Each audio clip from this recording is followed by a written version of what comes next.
teams. He's crazy. Every weekday morning from 9 to noon, Ben Bosscher brings you the talk that matters. The teams, the stories, and the players you care about most. This is the Ben Bosscher Show, built by Bresky Siding and Building Repair. Remember that.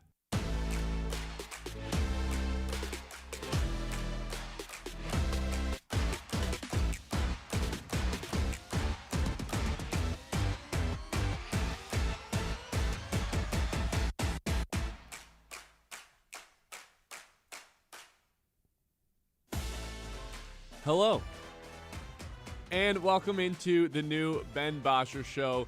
Live, new, and improved. We've got so much that we're looking forward to over this next, forever. Man, it's a perfect day to be back here in the Blaze the Electric studio because we're recapping a Super Bowl. I really don't mean to be the person who's negative Nancy, who's sitting here and telling you how bad the Super Bowl was. I try to be half glass full type of person, but that stunk. That was not a very fun Super Bowl, Kyle. 60 minutes of very average football being played. Poor quarterback play, I thought, from both sides. Drake May was a disaster the entire game. And Sam Darnold, look, I know we're going to celebrate Sam Darnold. It's just an incredible story. I'm not trying to take anything away from him. That first half, it looked like he was trying to throw an interception, but the Patriots defense couldn't come up with one. I'm not going to go as far as saying it was the worst Super Bowl of all time by any stretch of the imagination, because we've had bad ones even in the last 10 years that were worse than that. But just in general, I don't think that was a very fun Super Bowl. No, man, it was, I don't know. It definitely didn't feel great, that's for sure. Like, it felt like a lot like last year's Super Bowl, but at least in last year's Super Bowl, you had the ability to, like, root against the Chiefs. You know, you could root against Patrick Mahomes. That was the fun part of last year's Super Bowl. This year, there wasn't a specific part where you were like, I'm rooting against this team or I'm super rooting for this team. And so that's what made this year's kind of, I don't know, meh, to say the least. I even thought, like, taking it a stretch further, the commercials were not fantastic. I liked the halftime show. I'll say that. I'll get that out there. I thought Bellino did a really nice job of that before we went live on 100.9 The Minute, so we'll save that for a little bit later on. But, like, if I'm talking about the most exciting part of this Super Bowl, I don't know, was it first quarter Christian Gonzalez making a superhero play to break up the pass with JSN? Like, he was maybe the most fun player of the Super Bowl last night, and, like, it didn't matter because he made 3 nice pass breakups, and it didn't matter at all because Seattle's kicker scored enough points for them to go ahead, and other than one Drake May deep pass to Mac Hollins, it felt like the Patriots couldn't really do anything until the game was already over. Did you think that they had any sort of chance when they struck within 12 after the Mac Hollins touchdown? Because, you know, we were watching it together, and it was like, it's a 2-score game, but I don't think I ever once thought that they were going to, bring themselves back into being into the game for real, because for 3.5 quarters, that team couldn't move the football at all, and you almost start to wonder, like, man, like, should there have been another team in this? And you start to look around the AFC, it's like, who could have represented this conference better? I think the default answer is Josh Allen. There's no way he would have put up a worse performance than what Drake May did, but, like, I could say Jameis Winston wouldn't have put up a worse performance than Drake May did. I don't think Kyle Allen or Tim Boyle would have put up a worse performance than what Drake May did. Boyle, he was geez. awful. I mean, to your point of, like, the best part of, like, did they have a chance to come back? I don't know. I mean, I think that they potentially did. Like, I thought that there was a chance that they could have came back, and then Drake May throws the pick. Like, it felt like they were kind of gaining some momentum, at least the Patriots were, to come back and win, and that interception obviously sealed it. But pretty cool to think that the young corners on both sides were, like, the stars of the Super Bowl. I know that you get Kenneth Walker's the MVP, and then there was the pick 6, but, like, Witherspoon and Gonzalez were everywhere. Like, that was pretty cool to me to see. Like, 2 of these super young elite cornerbacks in the NFL were just, like, making highlights, basically, on defense. Well, Christian Gonzalez had the 3 pass breakups, each one crazier than the last. And then Devin Witherspoon, the way that they were using him in the blitz, Mike McDonald's going to get, like, I'm sure there'll be 100 pieces written about him in the next 48 hours, just about how advanced of a defensive scheme that he actually has. But the way he was using Witherspoon in the slot and then from the box, it felt like they were sending pressure like for more than half the game without a doubt. Certainly a lot in the first half. But Drake May could never figure out where it was coming from. And even when he did kind of recognize where the blitz was coming from and he dumped it off to his safety valve or something, the Seahawks secondary was right there making plays. It's almost like they had you know what it reminded me almost of? Of 2023 Michigan first half of the season when it was like, oh yeah, we know what play you're going to run. Like, that's how good Seattle's game plan and preparation was yesterday. It felt like no matter what New England tried to do, no matter what kind of reads Drake May put himself through, Seattle's defense wasn't only one step ahead, but it's like every single play was with anticipation with that defense. They were in the right spots. They were pressuring him from spots he didn't expect it to. Will Campbell was getting his butt ran over and over again on that offensive line. He looked like a rookie out there. He had the play where he had a false start, and then not only did he false start, but he got put on his butt as well. Yeah, just in general, like the Patriots offense, how long are we going to be hearing about the schedule for now? Because I never really subscribed to, well, they play who's in front of them. They beat the life out of every single team they played. Then they played really good defenses to get to the Super Bowl, none of which were as good as Seattle's, clearly. And as soon as they ran into that team, and really throughout the playoffs, their offense has not looked the same. The Drake May legacy, pretty big hit here the last 2 weeks. Yeah, I mean, I know it's kind of like a loser take, but at the end of the day, I kind of believe that like the Patriots got exposed last night. Like they had a lucky path throughout the playoffs, and then they faced a really good team in the Super Bowl, and they got exposed. Like I truly think it's that simple. It probably says more about the AFC as a whole than it does just about the Patriots themselves. Like, if you put any team in there, like you said, Jacksonville, Denver, like, it feels like all of them probably would have lost to Seattle. It also feels like they probably all would have lost to, like, the Rams and maybe a couple of other teams in the NFC. So I think this year was just a down year, clearly, for the AFC when you have no Mahomes and no Josh Allen, of course. Yeah, we're going to do biggest winners and losers here in a second, but that's a good point. We're all happy when Mahomes isn't in it. And I say we all, I don't really include myself in it. And then Josh Allen ends up losing too, and Lamar's not in, and it's like, oh, this year's super different and fun, and oh, this year's drunk. I think I would have just much rather preferred Patrick Mahomes be in that. Even though last time we saw Patrick Mahomes in a Super Bowl, it was mostly the same. Just one team couldn't block. Last year it was the Chiefs. This year it was the Patriots.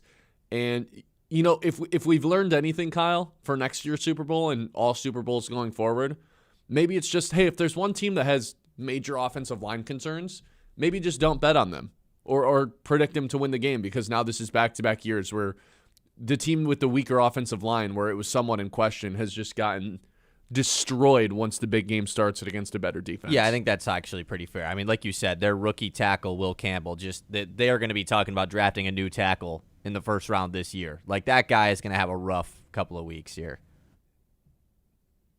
Oh, you don't. Oh, they're not going to draft. They're not going to No, draft. they're not. But like, it's for sure going to be talked about. You know, the Boston sports fans aren't going to be happy. No, because he came back from the injury. What was that, week 18, or was it in week 1 of the wild card?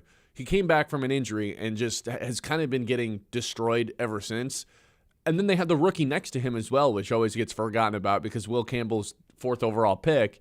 And then they have a rookie left guard as well, and it felt like the entire night they were just getting a ton of pressure from that side of the offensive line, and Drake made nothing out of it. Like, as this guy finished 1 vote away from winning MVP, he's probably happy he didn't actually end up winning MVP, because if he would have, oh my God, he would have got destroyed. I mean, he got destroyed regardless yesterday, but if he would have won MVP and then put up a performance like that, that would have been you putting yourself in a conversation that you do not want to be in. One of the more embarrassing games in the history of the Super Bowl, if that were to have happened, already was pretty embarrassing for Drake May. That's what I was going to say. I mean, it already was pretty embarrassing. Like, Drake May, I mean, we have all these conversations about, like, him being next up, and he's one of these elite young quarterbacks in the NFL, which he still is, and you don't want to, like, he made the Super Bowl. You know, Caleb Williams and all these other young guys, they didn't make it there, but man, was he underwhelming. Like, it felt like he was terrified in the pocket last night. That obviously has a lot to do with the offensive line not being great, but still, like May, I mean, he had a couple open guys in the game. He was just missing everybody. And shout out to Collinsworth, who was just pretty blunt about it, just criticizing Drake May to the ultimate last night. But it was exactly what we were all watching, you know?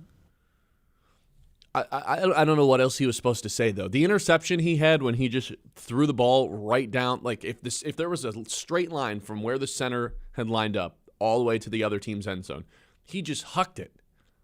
It was to nobody.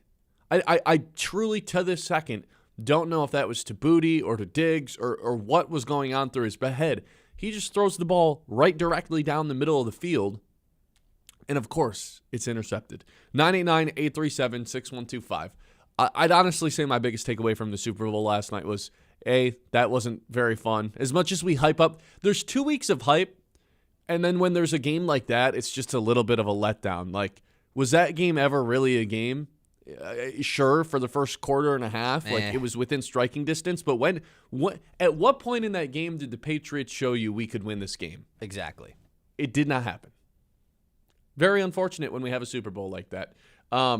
Biggest winners, biggest losers. So that's when we come back. This is the Ben Bosscher Show, the new and improved studio, Blazy Electric Studio, up here in Dow Diamond. There's something we've been looking forward to for a while. We've been off the air for a couple weeks while they're renovating it. We're back, better than ever. Appreciate everyone who stuck with us here, live on YouTube and Facebook as well. Like and subscribe on that end if you haven't already. Let's keep this thing rolling here on a reactionary Monday after the Super Bowl. Again, biggest winners and losers for the Super Bowl when we come back. This is the Ben Bosscher Show live here on the 9 o'clock hour. As always, is brought to you by our friends Iron Stack Technologies. You know, we talk about the game plan a lot. I didn't know. You know what? I'm going to go out on a limb and say Seattle had the better game plan yesterday. Is that fair? Yeah, I think that's fair. Well, you know who always has the better game plan? It's a team that you never have to worry about whether or not they have the right game plan or not. That would be Iron Stack Technologies. They help businesses stay secure, efficient, and ready for what's next so you can focus on your mission instead of your technology. That's Iron Stack Technology, solution-driven, mission-focused. You can check them out at ironstacktechnology.com. The Ben Bosscher Show, built by Bresky Siding and Building Repair on 100.9 The...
100.9 The Mid, Mid-Michigan sports leader. The Ben Bosscher Show, built by Bresky Siding and Building Repair on 100.9 The Mid. Welcome back in, everybody. Ben Bosscher Show, new and improved, live here from the Blazy Electric Studio. Biggest winners and biggest losers of last night's Super Bowl. I think we can all agree on biggest loser is just us. Not you and I specifically, but just America in general, just for having to watch a crappy game. I thought the halftime show was like basically just as entertaining as the game itself. Because again, I don't think at any point we were like, well, look, hold on, don't give the Patriots life here. No, they didn't deserve the benefit of that doubt because right from the jump, it felt like they were incapable of picking up multiple first downs. Biggest losers, just America in general.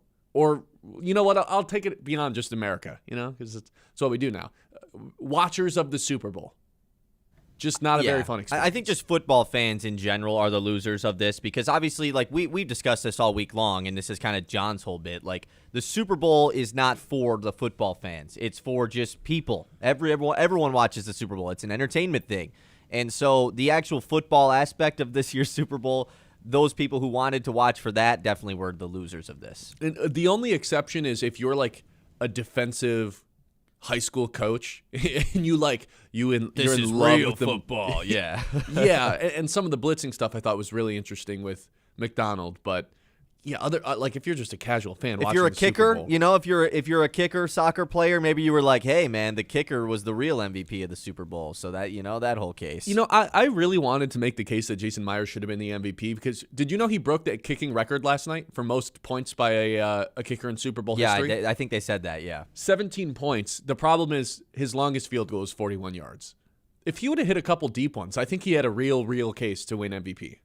There's no chance. I mean, he would have to hit like 5 60-yard field goals to win the MVP. I think if he would have hit 5 yesterday, he did hit 5 yesterday. If 2 of them would have been from like 50 and 60 yards, I think he probably wins the MVP. I was reluctant to give it to Kenneth Walker. They would never give the kicker an MVP. Like I know that they gave the kicker the real MVP, way long time ago. They in the modern day of 2026 and on, there's no chance the kicker would ever win Super Bowl MVP. Like, there's just no way. Unless it was like 3-0. Nothing happened the whole game, and it was a game-winning field goal. Like, that'd be the only play. I don't know. Did you think I'll put Kenneth Walker down as a winner, but did you feel like he was like, oh, man, like, give it to him now? I think so. I mean, like, the whole entire first half, that's the whole story was, right? Like, K9 is the best player in this game right now. And, yeah, in the second half, he was more quiet, and he didn't score a touchdown. So, sure, you can make that's the case as to maybe why he shouldn't have won. But how many players on the field wowed you? Like he was one of the few offensive guys that you were like, wow. It was honestly, Gonzalez was the eye test guy. He popped off the screen. He was like the lone anybody. Patriot, probably. Yeah, and Witherspoon. The way that guy blitzing is, it's rare you find someone that small who's able to just spin by offensive linemen. Because there was that play where he blitzed and totally got by his guy, and we were joking around because it was like a lookout block. Look out, Drake! Here they come! Here he comes! Behind you, Drake! No, Drake, no! That was the Patriots offensive line the entire night. It was like the Jimmy or Ricky. that was Drake. Drake May was getting yelled at the entire night. Watch out! Here he comes. More winners, more losers. I mean, Sam Darnold has to be a winner, right? First quarterback in NFL history to go win a Super Bowl and go the entire playoffs without an interception. The guy who led the league in turnovers this year. He was daring the Patriots defense to grab an interception in the first quarter. I mean, that opening drive, it felt like the Patriots, on 3 different occasions, should have walked away with an interception. Every time he dropped back to throw the ball in the first half, you were kind of holding your breath a little bit of how much he was putting the ball in harm's way. My favorite stat, the PFF one that's turnover-worthy plays, not turnovers, but turnovers that were turnover-worthy plays. It's self-explanatory. He had to have had like 7 in this game. Had to have.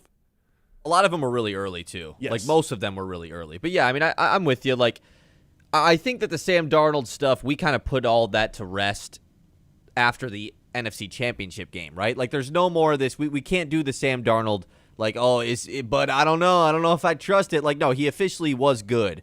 Probably before that game, but I guess we had kind of given our bias away after the NFC Championship game. But then I don't know why I'm supposed to apologize, though, for not fully trusting someone who led the league in turnovers. that's what I was going to say. Like, at the end of the day, he did lead the league in turnovers and had yet to turn the ball over in the playoffs. So it just kind of felt like he was due, Like, it truly did feel that way. And not saying that he, like, totally beat those allegations because, like you said, there was a lot of plays in this game that were, like, a little bit sketchy. Yeah. But he didn't turn it over still against a defense that gets a ton of turnovers. So I thought it was still worthy of that. I really tried to think outside of the box for giving the MVP to someone on that Seattle defense, but it wasn't like one person specifically stood out, which is kind of the case with this defense. You also in had the general. pick six, like that. I guess that was they ended up calling that a pick six, not a fumble recovery touchdown, but like group effort because he's not the guy who sacked me, right? or, Exactly. was in the process of sacking me. Because usually these electric defenses, these lights out teams, have one like future Hall of Fame guy. I don't know if anybody on Seattle's like a guarantee to do that kind of stuff. It's easy to say this, but like if Witherspoon gets a pick, he probably gets the MVP. Yeah, just because of how they were blitzing him. Yeah, I mean, he had like that sack ridiculous. really early. He was just everywhere. Had a couple PBUs too. Like I would feel like he was. This was one of the few games where I was like, man, why can't they give the coach the MVP? Oh, that's what I was thinking. Right? Like, why can't they? It felt They were like three steps ahead. It was clearly just Mike McDonald and his staff were out coaching the Patriots. It was very, very clear. Yeah. There's only so much you can do with the rah-rah stuff. Like, there was that story a couple days before the game that Mike Vrabel was playing Bad Bunny in the locker room so they could like get used to the noise that was going to be going on and still be able to communicate. It's like, okay, that stuff only takes you so far when Mike McDonald's playing chess and you're the equivalent of a fourth grader playing checkers. Like, they were playing completely different games. I thought the preparation for Seattle was like, there was that play early on where they blitzed from the left side because they were bullying Will Campbell and that rookie left guard. And Chris Collinsworth did a good job breaking it down because it was, okay, well, if they're going to blitz from that side, we've got the safety valve over here, and it was Ramondre coming out of the backfield. But then there were Seattle guys right there ready to stop that as well. It's just like they were manipulating the Patriots offense to do exactly what they wanted, which is one of the hardest things to achieve as a defense, and they were doing it basically from the jump yesterday. I had Spartan fans written down as winners. Gotta be, right? You finally get to say that, well, K9 won something. If I had $1 for every time, well, K9 got robbed. He should have been a finalist.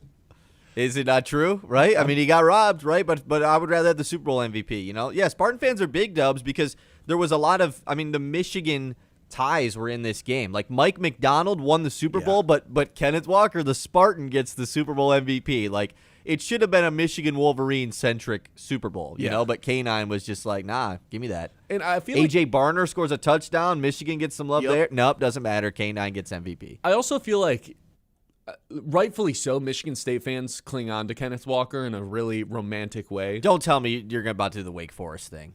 No. Oh, okay, I'm just like, because he's kind of the lone Spartan.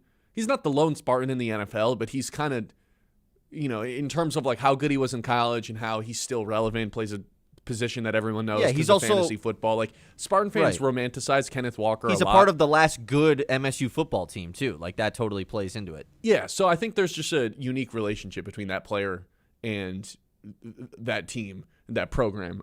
So I have the Spartans written down as a winner for that. And then I know I just said the thing about Collinsworth. I thought Collinsworth was awesome yesterday when he was just basically dumping on Drake May. He's like, I got nothing for you, Mike.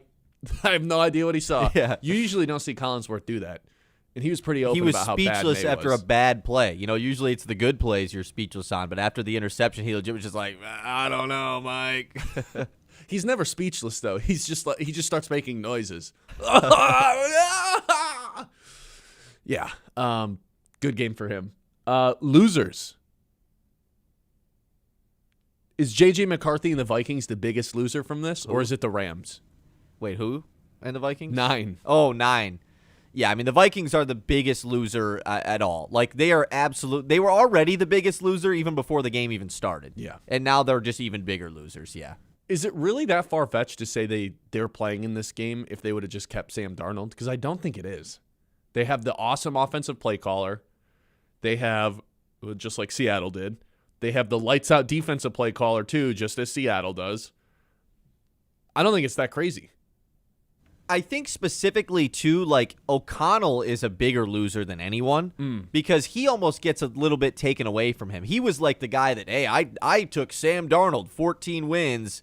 Sam Darnold this, like, he was terrible, and I turned him around to this. He just went to Seattle and did the same thing, but even better. Yeah. You know, so, like, it wasn't only a Kevin O'Connell thing. So I think that kind of plays. It really makes you wonder why they fired their GM before the Super Bowl. It's because they didn't. If they would have done it afterwards, it would have been like very apparent of the reason why. Yeah. It's like, Esco in our YouTube chat says Vikings could have been the ones playing last night. Yeah. I think that's fair. Like, truly, if they just had Darnold, like, they probably would have been really good again. I have the entire AFC written down as a loser. We talked about all season long, like, who's the team. I bounced back and forth between the Patriots and the Jaguars. The Chargers were good, but they had the offensive line problems. Texans defense rocked. Broncos well-rounded.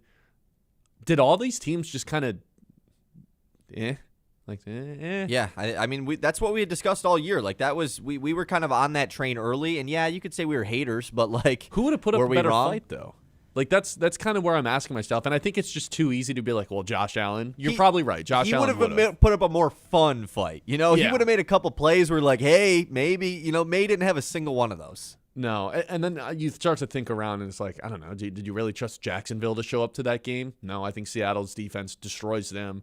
Denver, oh my God, could you imagine if Denver and Seattle would have played? Would have been like 6-0 the entire I mean, game. it was 9-0 the whole game. I know. You know? So, like, it would have been even worse if Denver was in it, with Stidham nonetheless. yeah. Yeah, I don't think there was a good team in the AFC the entire year. Now that I'm here, Hey, speaking of Josh Allen, this is a good one. RP says he thinks Josh Allen is the biggest loser because this was like clearly a prime opportunity for him to at least get to the Super Bowl. You know, get to the Super Bowl, yes, but then it just would have been the fifth fall of Buffalo. Like, I don't. it still would have been like Allen needs to get to a Super Bowl. He has to make one. I bet this you was if the you chance. asked all the Buffalo fans if you could get to a Super Bowl but you know you're losing it, they'd prefer to not even get there. There's just too much trauma there in my eyes, I and guess I don't that's think fair. anybody's beating Seattle. I think the Rams were really the only team that were capable of beating Seattle, which is why I had the Rams written down as another loser as well. Yeah, I mean, just like, does that make them a loser? Does that make them a winner? Like, we were the only team that had a chance to beat these guys. I think it makes them a loser in the sense that, man, if we would have just pulled out a win yesterday, we would have dismantled They the would have won Patriots. this game. Yeah, I and guess that's McVay fair. could have had his revenge on the Patriots, even though that's an entire new coaching staff and everything. If I'm the Rams, I'm waking up pretty salty today. And then I had Will Campbell as two. We kind of already talked about that. Man, he got picked on last night. Yeah, I felt like they were purposely blitzing. As far near as him. in the game goes, he could be the biggest loser. Like, I mean, he was really bad. Mike Vrabel, like, definitely had some pretty questionable coaching decisions throughout this one. He was just no balls the entire game. Right, He and didn't want to it's- go for it ever. I mean, it's the Super Bowl. You can't save the timeouts for next week, you know? So I thought that was kind of in play as well. Did but they go for it on fourth down once? I don't think so. Before it was just like Until the maybe game was they went- over? Yeah. I don't think they did. And there was a lot of opportunities where you thought maybe they could. And, yeah, I get it. Like, their defense was playing good, so you have to trust your defense, and he's a defensive guy. But at the end of the day, like, But he also did this, like, it's this happening after last week where he was just the biggest wimp ever play calling because he just knew Jarrett Stidham Stidham wasn't going to do Right. anything. Yeah. And this is not Jarrett Stidham anymore. Yeah. No. In terms of the fourth downs, the Patriots, there wasn't a fourth down attempt yesterday from either team.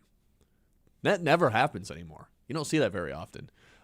Biggest winners and biggest losers. Are we missing any? I have a couple goofy ones if Give you them want to me me. to throw those in. Jessica Alba, major winner because she just still looks great, and everyone got to see that. So I think good. that counts as a major winner. I'm going to count Scotty Scheffler as a winner of the Super Bowl because he had a chance to come back and win the Rocket Mortgage and didn't. But no one was watching because the Super Bowl was on. Okay. You know, so like it's like you guys, I didn't win, but like no one cares because I wasn't really watching. I have North Dakota State as a loser because they come out with the news that they're joining the Mountain West out of nowhere yesterday, and no one cares because the Super Bowl was on. See, So this is the first I'm hearing of this. Exactly, it should be a big deal. The biggest powerhouse of the FCS is now boom in the FBS like that, but no one cares because the Super Bowl was on. And then you and I discussed this one. I think this is a pretty good one. serial killers Yes. are big losers of this year's Super Bowl because the Ring cameras are going to catch everything from now on, and everyone has access to all of them. So. Really just robbers in general, like thefts. Yeah, thieves. Thieves are big-time losers, yeah. Yeah, they saw the everyone searching for the lost dogs on the Ring commercial. It's like, what? It's the whole network now? We got to worry about everybody's Ring camera picking us up, and then they can all communicate with each other? Ring camera, the new FBI. Yeah, so thieves and serial killers are the bigger losers of the Super Bowl. Yeah. So PSA to everyone with a dog: if you lose your dog, have no worries anymore. You can tap into anybody's Ring camera. 989-837-6125. That's our message number. By the way, with the new studio, we kept saying phones are coming. They still are. We're a week or so away from getting the phone line installed too. But we still have our text line, 989-837-6125. Still have the YouTube and Facebook as well. We'll get to some comments in those in a little bit for biggest winners and biggest losers of this year's Super Bowl. We'll hit the news when we come back in the 10 o'clock hour. Here's what we're going to do. I want to go over how close the Lions are because I think a few things from last night's game you can apply to this Lions team in a way that's, okay, here's what they need to beat Seattle or get over the hump, because I think there's maybe a few more things that the Lions are missing than we'd necessarily like to admit. 989-837-6125. Show, as always, is brought to you by Bresky Siding and Building Repair. Protect your home with Bresky Siding and Building Repair, the experts who do the job right the first time. Whether you have a leaky roof, storm damage, the siding looking a little tired, Bresky has you covered. Locally owned, trusted, and dedicated to keeping Midland area homes safe and looking sharp. Quality materials, skilled craftsmanship, and service that puts your family first. Don't wait for the next storm. Call Bresky Siding and Building Repair today and keep your home strong for years to come. The Ben Bosscher Show, built by Bresky Siding and Building Repair on 100.9 The...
Bresky Siding and Building Repair on 100.9 The Mid.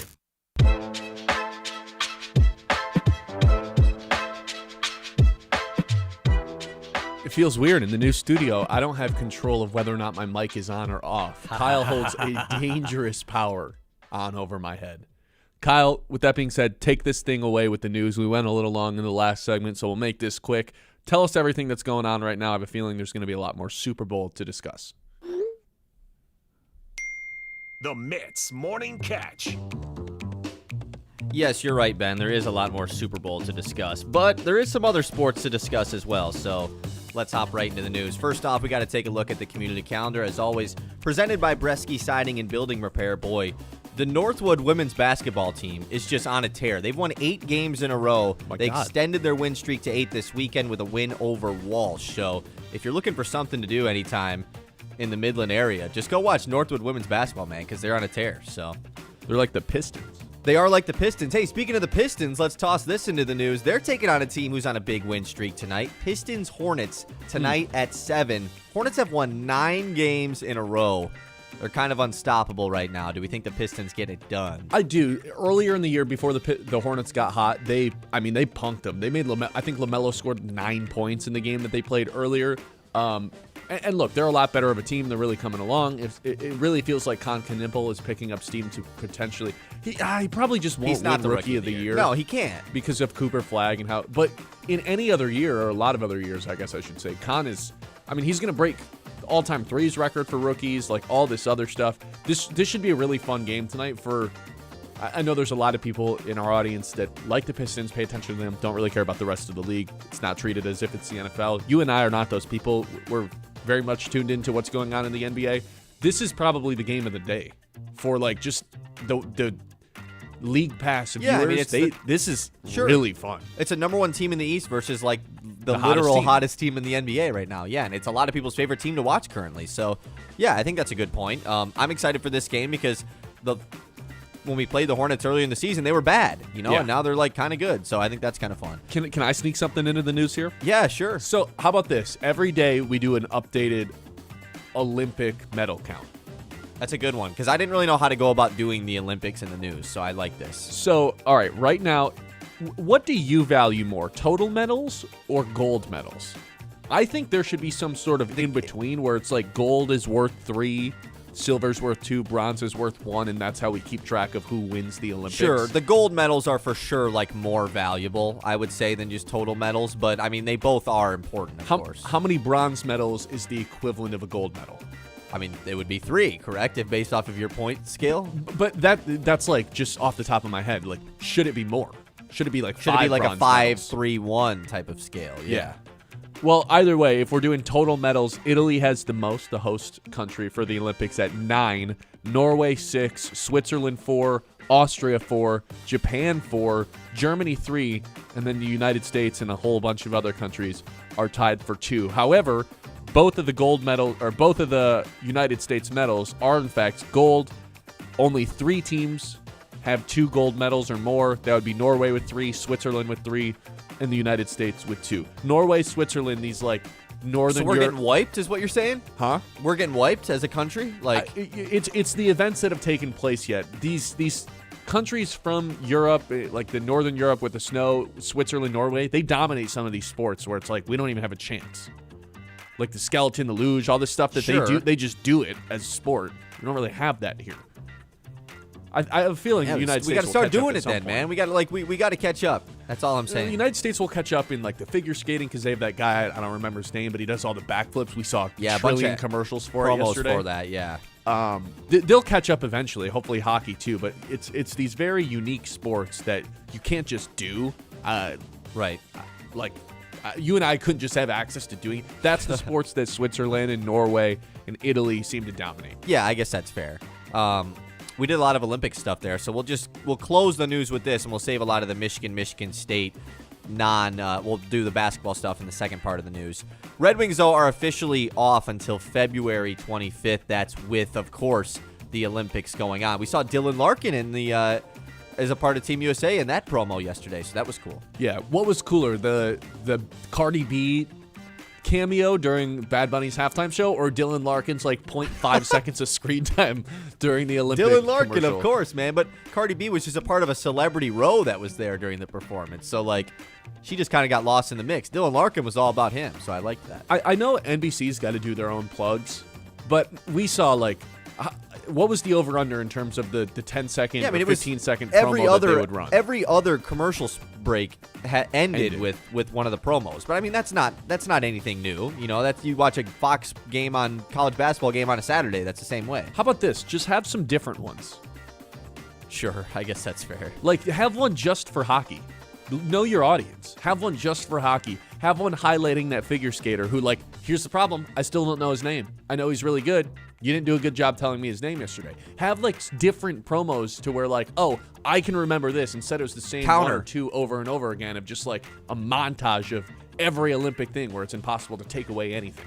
Counter, they probably had a bunch of different ones. They all included Lindsey Vonn, and they had to get rid of all of them. I shouldn't be laughing. Sorry, Lindsey Vonn. No, I mean, is that it for the news? Yes, that's it for the news. It was the most predictable thing ever, right? Oh, I'm gonna ski on a torn ACL, and then she wipes out and has, like, obviously sad, and we don't want any of that to happen. But, like, did we think she was gonna win a gold medal on a torn ACL? I don't know. More about the comeback, I think, than anything.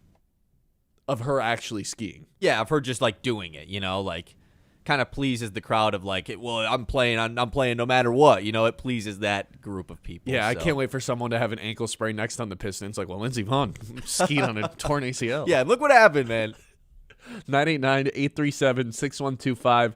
This is the Ben Bosscher Show live here on 100.9 The Mid, YouTube and Facebook as well. Hey, hit that like and subscribe button on YouTube. I haven't seen what the count is right now. I'd like to get that up to however many people are watching. That's how many people. That's how many likes the video should have as well in an ideal world. So hit that like and subscribe button if you are enjoying the show. Kenneth Walker, he did win Super Bowl MVP, but should he have? That's when we come back here on the Ben Bosscher Show live on all the places that I have already told you multiple times. Hey, Dow, proudly rooted in Midland and making an impact all around the world. Innovations that create solutions for cleaner water, safer homes, and more sustainable futures. Company built on science but driven by the people, with thousands of employees who call this community home. Supporting local schools, events, nonprofits, because being a good neighbor matters. From the lab to the Little League field, Dow's invested in the places we live, work, and play. Dow that is solving with science and standing with community. The Ben Bosscher Show, built by Bresky.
Siding and Building Repair on 100.9 The Myth.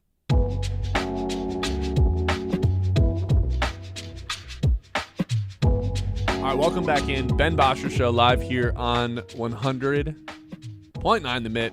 Hope everyone's having a good time. I'm having a good time, even though we're recapping a pretty bad Super Bowl. It feels nice to be in this new renovated studio where Kyle controls whether or not my mic is hot at all times. If you and I have guys no control over it. If you guys in the YouTube chat ever need me to mute him, just ask for a request. I can get that done. Kyle, do you want to switch over to the other camera shot really quick? Yeah, just bro. So people can see this wall. I'm a big fan of everything that's going on right here, just so people can see the setup in the new studio a little bit for our YouTube What's audience. some of your favorite stuff behind you there? Probably the championship, formerly framed. Oh, yeah. Bad Boys one, Stanley Town, and then, yeah, the great. Those are probably my favorites. You? You were kind enough to bring in this Aiden Hutchinson thing with his I did card bring from that Michigan. in. You know, it was a Christmas gift I got a couple years ago. I'm not a Michigan guy. It's got Wolverine stuff on it, so I figured I'd get it out of my house. But I do like Aiden Hutchinson, so it fit in here, you know? You don't fall into the group that's like, hey, Aiden Hutchinson doesn't finish enough sacks. No, I it's don't. the strangest I don't narrative fall that into that group. exists for Detroit sports fans. It really is. It's like, he had 14 and a half sacks, guys. They're like, yeah, but he needs to finish these pressures. I don't care about pressures. It's like, what? There's a reason Al-Quadin Muhammad had 11 sacks this year, guys. I don't understand it. Yeah. I never will. Anyway, K9 won MVP last night. Kenneth Walker. Michigan State fans know him well. He's the first Michigan State Spartan alum to ever win Super Bowl MVP. He's really, he's not the lone Michigan State guy in the NFL, but he's definitely the most well-known. Do you think he should have won the award? Because, I don't think he didn't deserve it. Because I don't really think anybody no one got snubbed of it. That's the problem. I don't really think Kenneth Walker grabbed the Super Bowl MVP trophy and made it his. You know what I mean? Like, he didn't go out there and be like, "Yep, it's my trophy."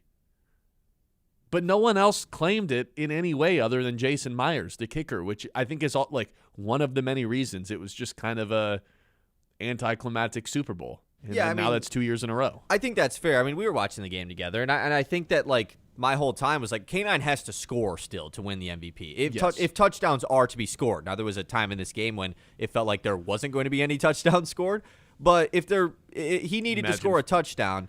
As soon as he had that breakaway run, it was like, oh, yeah, and he's doing the kisses to the crowd and everything. He just won the Super Bowl MVP, and then it gets called back, and it's like, I don't know, but who else was going to win it? I think that's the big part here. Is could they have given it to Darnold as by default the quarterback of the team that didn't have any turnovers? Sure. I don't think Darnold was good. How about that? I'll just say it with my chest. I don't think he was good last night. He put way too many balls in harm's way. And now I know I just sound like a hater. No, You do. Noah's going to call me out on the YouTube chat. Noah is going to call you out. Yes. I don't care. He didn't play that good yesterday. I still don't really think he's one of the 12 best quarterbacks in the NFL. Is that so wrong to say? The guy who led the league in turnovers, I don't trust him that much? I think him not turning it over in the playoffs, I think it is a little bit of a stretch to say that about Sam Darnold. That's all I'll say. But as far as K9 why winning didn't the he win MVP, MVP? he was the most he was the most dominant offensive player in the game.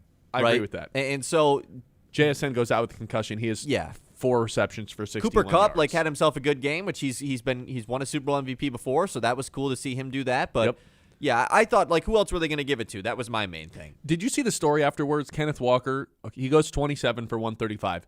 It was his dad's first time ever watching an NFL game live in person because he doesn't like crowds. Kenneth Walker Jr. It was the first time he ever watched his son play live in the NFL, which at first I was like, that's pretty cool. And then I was like, wait, this guy's played 58 games in the NFL and the crowds have been what's keeping you away? What? Yeah, that is actually pretty random. That's crazy. Yeah, sorry, man. Noah's calling you out like for saying Drake May wasn't that impressive either. I don't think Drake May stunk. Sam Darnold's better than Drake May. I'm telling you, I would have rather Jameis Winston play quarterback for the Patriots yesterday than Drake May. Drake May sucked. What is your order of Super Bowl MVP should have been? No, I that's my What's the problem. order? I think it's probably exactly. just Kenneth Walker. It is just Kenneth Walker. And Michael's calling him a Timu MVP in the YouTube chat. Sure, I think Michael's a big Wolverine fan, so that probably plays into that. But I just think that, like, he clearly was the reason they got up so early in the first half. Sure, they didn't score any touchdowns. That's not Kenneth Walker's fault. Like, every time they gave him the ball, he was getting 6 yards a carry. He had 5 yards a carry, which is very impressive. But the problem is the last running back to win Super Bowl MVP. I don't. Super Bowl 32, Denver beats Green Bay. Long ago. Wow. Terrell Davis, 30 carries, 157 yards, 3 touchdowns. And then K9 has this game, yeah. I mean, similar stat line, like 27 rushes for 135. So Terrell Davis had 22 more yards. But the 3 touchdowns versus 0 touchdowns, that's where it's just like, it's just kind of tough to give that person MVP. But if it's not going to Jason Myers, I don't know who else it would go to other than Mike McDonald, or just like, hey, let's throw a blind dart at one of these Seattle defensive players that made a play last night. Because it felt like everybody on the defense at some point made a play. Yeah, I'm seeing some people saying Witherspoon and Jason Myers in our chat. I think like I said, if Witherspoon got a pick, awesome. He wins it. I just think that he didn't have like the stat line that is of a typical, the defensive players that win Super Bowl MVP have a pick. They have a strip sack, fumble, touchdown, something that like kind of gets in there. I thought Witherspoon was their best guy on defense, yes, but I think that's probably why he didn't win it. It also could have been Nusuu who had the touchdown, but like other than that, it was kind of the lone play he made. But it did, like, again, it felt like everybody on Seattle's defense made a play at some point last night. It just nobody was making like consistent ones other than Witherspoon. I think what stunk is that somehow out of all of the Super Bowl tickets I had, I did not have a Kenneth Walker to win Super Bowl MVP ticket, which was like plus 700 or something. How did I not have that, man? I had like 30 different bets, and I didn't even have that. I wish someone could have been a fly on the wall of us, like, in the first drive yesterday. Like, every play was like, ah! Damn it, I had 2 girls, 1 dude to be the honorary captains, not the other way around. Damn it. 989-837-6125. Adam says, we heard the mention of 12 so many times for the first time in Super Bowl history. Just give it to the fans. Not bad. Yeah, you and I both kind of agree. Give it to the 12s. Mike McDonald probably should have just I'm kind of out on the nickname 12. I've heard it too many times. I'm also out on the dark side. That's just not a good nickname for a defense. I'm sorry. It's just not. It is, but it's just not the Legion of Boom. That's why you don't like it. I think it is a good nickname, though. Does it really need a nickname? How about that? Does it really need a nickname? We'll see. 989-837-6125. How close are the Detroit Lions to getting where Seattle got last night as Super Bowl champions? I'll tell you when we come back. The Ben Bosscher Show, built by...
.9 The Mitt, WLUN, Pinconning Bay City, Saginaw, Midland.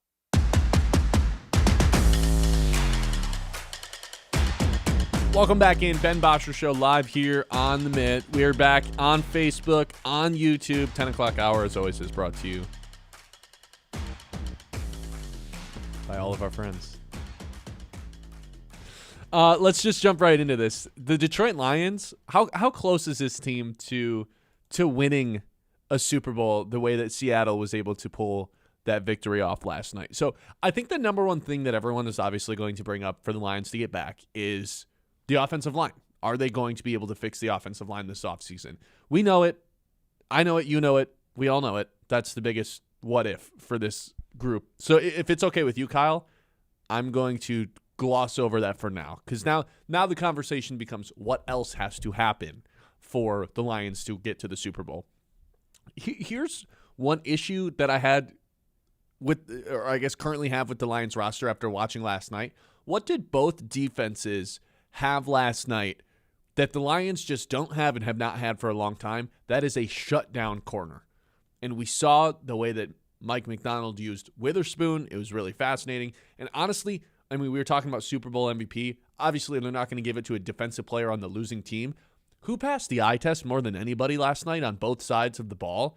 Probably Christian Gonzalez. Like, he just made the best plays that made you just kind of go, oh my God. I probably had the biggest reaction for the 3 plays that he made, more so than any other players making plays throughout last night. So between Gonzalez and Witherspoon, it makes you really wonder, like, do you need one of these lights-out corners to get to the Super Bowl and through your conference in full? The Lions don't really have one of those. And not only do we not know if Terrion Arnold is going to be good still heading into year 3, I don't even think we know if he's playable right now. There's just such a big, like, we don't know what we're getting from Terrion Arnold going forward. Right, but missed 10 games in his career for the first 2 years. I'm not trying to dismiss, like, oh, he's never going to play for the Lions again. We just don't know really what he is yet, and that's concerning going into year 3. he is, like, playable in the fact that he will play, though. It's not like they're going to replace him this offseason, right? I mean, he yes. will be starting. He'll be a starting corner, for the Lions this season, but You feel good about that?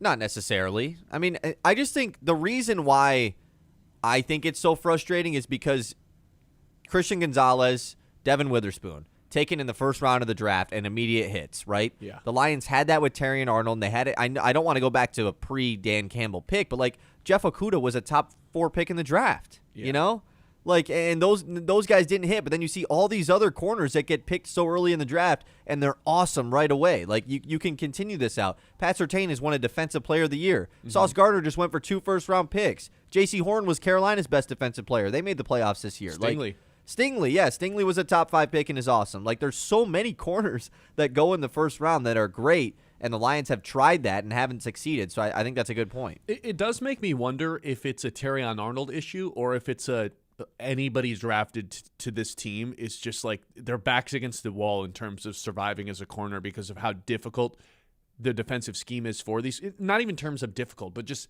what they ask the corners to do with how much man coverage they play and how often they're trying to get after the quarterback and really how much you're left on an island. And specifically last year with both the safeties out in the second half, like, it is just such a difficult task that it does make me wonder a little bit, would Terrion Arnold be better elsewhere, or would any of these corners that we just named be as good if they were on the Lions?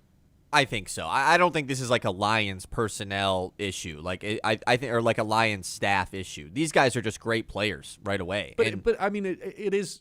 They do ask their corners to do more than basically any other team in the NFL. Like, there's just more weight on their backs. I don't know. The Seahawks ask their corners to do everything.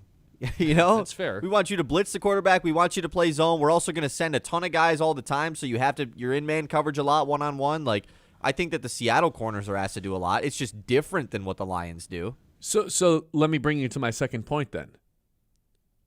Mike McDonald, first play caller on defense to win a Super Bowl in NFL history. That kind of surprised me that no defensive play caller's ever been a head coach and also won a Super Bowl. Mike McDonald does it.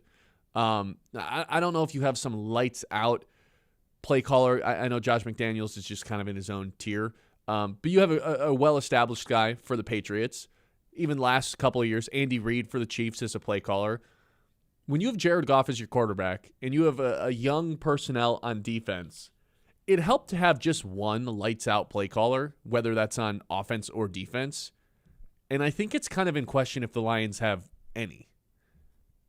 That makes me a little hesitant to be like, well, just fix the offensive line and they'll be right back. Like, I'm trying to think beyond just the offensive line right now, and those are probably the first two things that come to mind. Yeah, I think so. I mean, especially when you just compare the Lions to the teams that are in the Super Bowl, right? Yeah, which it's pretty, you have to do. Of course you do, because like this is what the whole conversation is. How close are the Lions to getting there? Well, you put them up against Seattle. They're just clearly not as good as that team. You know, No. we can talk about all the blue chip guys that the Lions have on offense. And sure, you could do the flip side for Seattle. Like, they have a ton of blue chip guys on defense, but it's even more than that. Like, it doesn't matter all the guys that the Lions have on offense when their main core of the offensive line is their biggest hole. Mm-hmm. The Seahawks don't have a hole on defense at all. You know, everybody's solid. They have a blue chip guy in every group. And then you add the fact that their offense is pretty good as well. Like, all that plays into it. So, to me, I think that the Lions are a bit – being in the NFC doesn't help them. You know, I think that plays into this because the AFC was clearly much worse this season.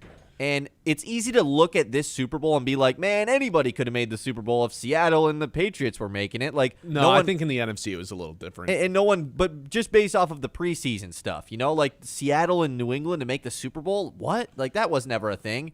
But on top of that, I think it's deeper than that. I think it's clear that Seattle's roster, coaching staff, all of it just exceeded every other team in the NFC, and that's why they're there. Can I give you one more concern? Like, again, offensive line, number one. Of course. And then we're talking play callers. No questions about Dan Campbell other than can he bring in the right play callers. We don't know anything. It's not that we don't know anything about Drew Petzing. We know something about a little that bit he's of things. Bald. Yeah. We just don't know if he's an elite guy or not. And it feels like you need an elite guy on offense or defense to get to a Super Bowl. We don't know if the Lions have either of those with Shep or Drew Petzing. The corners, obviously a concern. Here's the last one. Who the hell is playing safety for the Lions week 1 next year? Like, odds that Brian Branch and Kirby Joseph are both out there. Probably like 7-1, right? That's just not going to happen. Branch is for sure not going to be out there week 1. Okay, then let's just put the odds on Joseph. Odds of Kirby Joseph playing. They're they close. Even, are they? Yeah, there's not even a prop on it because it's like betting on someone you don't know who's going to play. Dave Burkett of the Free Press spoke with a doctor, had a really nice written piece about it. I think it maybe was a podcast too. And you know, you have to take it a little bit with a grain of salt because it's speculation. We don't exactly know the diagnosis on Kirby Joseph's knee. But boy, if it's what this doctor thought it was, not concerned or highly concerned, I guess is what I should say. And now I'm going to do the thing where I compare myself to a professional athlete. I think Kirby Joseph and I have the same knee. One of my femurs, you're laughing, one of my femurs is like, what? 1/8 of an inch longer than the other one, which makes me walk on like a 45-degree angle with my left leg. And it just destroyed my knee over the course of 15 years. And the physical therapist told me it's just never going to, like, you can maintain the pain. You're always going to live with this. You walked like this for the first 16 years of your life. You're probably just going to keep walking like this. You have something similar too, but they fixed it from an early stage, right? Well, I'm not fixed. My legs are not the same length. Yeah, one of my legs is longer than the other one. I wear something in my shoe. I've done it since I'm 8 years old. Yeah, so they were able to help you out early. They caught you early. They didn't catch me early. Shout out to chiropractor, man. Yeah, and if you would have never been, diagnosed with that or were later, you'd have a bad knee like I do, I think. I think this is what's wrong with Kirby Joseph. I really do. And it's just not going to get better. Yeah, man, he's got to go back to the chiropractor, man. That's all. That's going to be the solve. Because now, but if he never had the insert in his foot, then it's just like a screwed up knee. And that's why I think there's been no diagnosis on this. It's like, what's wrong with this knee? It's like, one of his legs is longer than the other one, and it's just caused wear and tear on his knee for the past, really his whole life. I really think that's what's wrong with Kirby Joseph's knee, and it just becomes a pain tolerance thing at this point. He played versus Kansas City, and he sucked in that game. he shouldn't have been out there in the first place, and that was the last time we ever saw him. Well, that's what I was going to say. Like, it can't be discounted how serious that injury looked, too, like when it happened. I know that he came back out in the game and everything, but like when he had the big injury that essentially knocked him out for the season, like that injury looked a lot worse than maybe it got reported as right after. And then Is this not all the same injury, though? Well, yeah, but it just like that was the turn, like that was the final point of it, like clearly like that he was done after that, like he didn't have any chance to come back and be his normal self. And didn't he check back into the game though? He did. That's what I'm saying. But like that's why we were so shocked, because you see that injury happen, you're like, oh my God, Kirby's probably done, and then he comes back in the game and he never should have, like you said. So liability. Yeah, that's a good point about this Lions offseason is when we talk about all the positions that they have of need, safety feels like one that doesn't get discussed. And we've been talking about this, you and I. Like, is Vontae Maddox just a major priority next season? Yeah. Because he's probably going to be a starting safety. And I've even thrown around the idea of, like, rather than playing 3 linebackers, let's just play 3 safeties and have Brian Branch basically be an extension of the secondary and play like a hybrid linebacker safety role. We can't afford that. That's what I was just about to say. Like, I don't know if the Lions are even capable of switching to that very modern look. That's what Seattle does, because we don't know who's going to be healthy by the time Week 1 rolls around, or if Kirby Joseph's ever going to play again after that massive contract that he got. Like, so yeah, those would be what the Lions need to do in terms of getting to where Seattle is. Which now all of a sudden, like, I think it's easy to say, oh, fix the offensive line and they'll be right back. Now it feels like there's like 4 major things that it's like, are they ever going to get back? Between the offensive line, the safety room, Terrion Arnold, and then just like, in terms of the play callers, I don't know, are they even second-tier guys? We don't really know yet. I think Shepard probably has more upside. And all of Drew Petzing's peers seem to really like him. How does that translate to winning football games is all I really care. I could care what Trey McBride thinks about him. I'm sure Trey McBride really likes Drew Petzing. Him, man. So we'll end up seeing what happens. What would you put as the second thing behind the offensive line of those other 3 things? I mean, like, I don't know. Getting a corner, like, as far as if we're comparing to the Super Bowl stuff, like, getting a lockdown corner like those teams have, of course, would be great. They can't do that, though. Like, it's just going to be Reed and Arnold next year, right? Like, that's. And I see some mock drafts of the Lions taking a corner, but I think that's just a bad use of the resource. But it's also like they don't have an elite guy at that position. And if you think you can get an elite guy at that position, then it makes sense. And so O-line is still in its own category. Yes. It's in its own tier. And then after that, I think you can have a healthy debate about, is it safety? Is it edge? Of course, edge is going to be a spot that everybody wants. And corner's right in that group as well, too. So O-line is still, though, and it's clearly in its own tier. I think safety for me might even be the second position group that they should be prioritizing. Because, again, we have no idea if Joseph's going to play or not, ever, or at least be the same version of himself. And Branch, obviously, is going to miss some time as well with the torn Achilles. It's not that I'm ignoring edge. It's just when Aiden Hutchinson has 100 pressures every year, I think the person across from him is just naturally going to clean some of that up, and the sacks will be there from the other guy regardless. Yes, it'd be nice to have a superstar across from him. Hard to find, like Brad Holmes said. 989-837-6125. So, odds. Where do the Lions rank in the NFC in terms of what Vegas thinks of their Super Bowl chances next year? That's when we come back. This is the Ben Bosscher Show live here on The Mitt. The Ben Bosscher Show, built by Brett.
Built by Bresky Siding and Building Repair on 100.9 The Mid.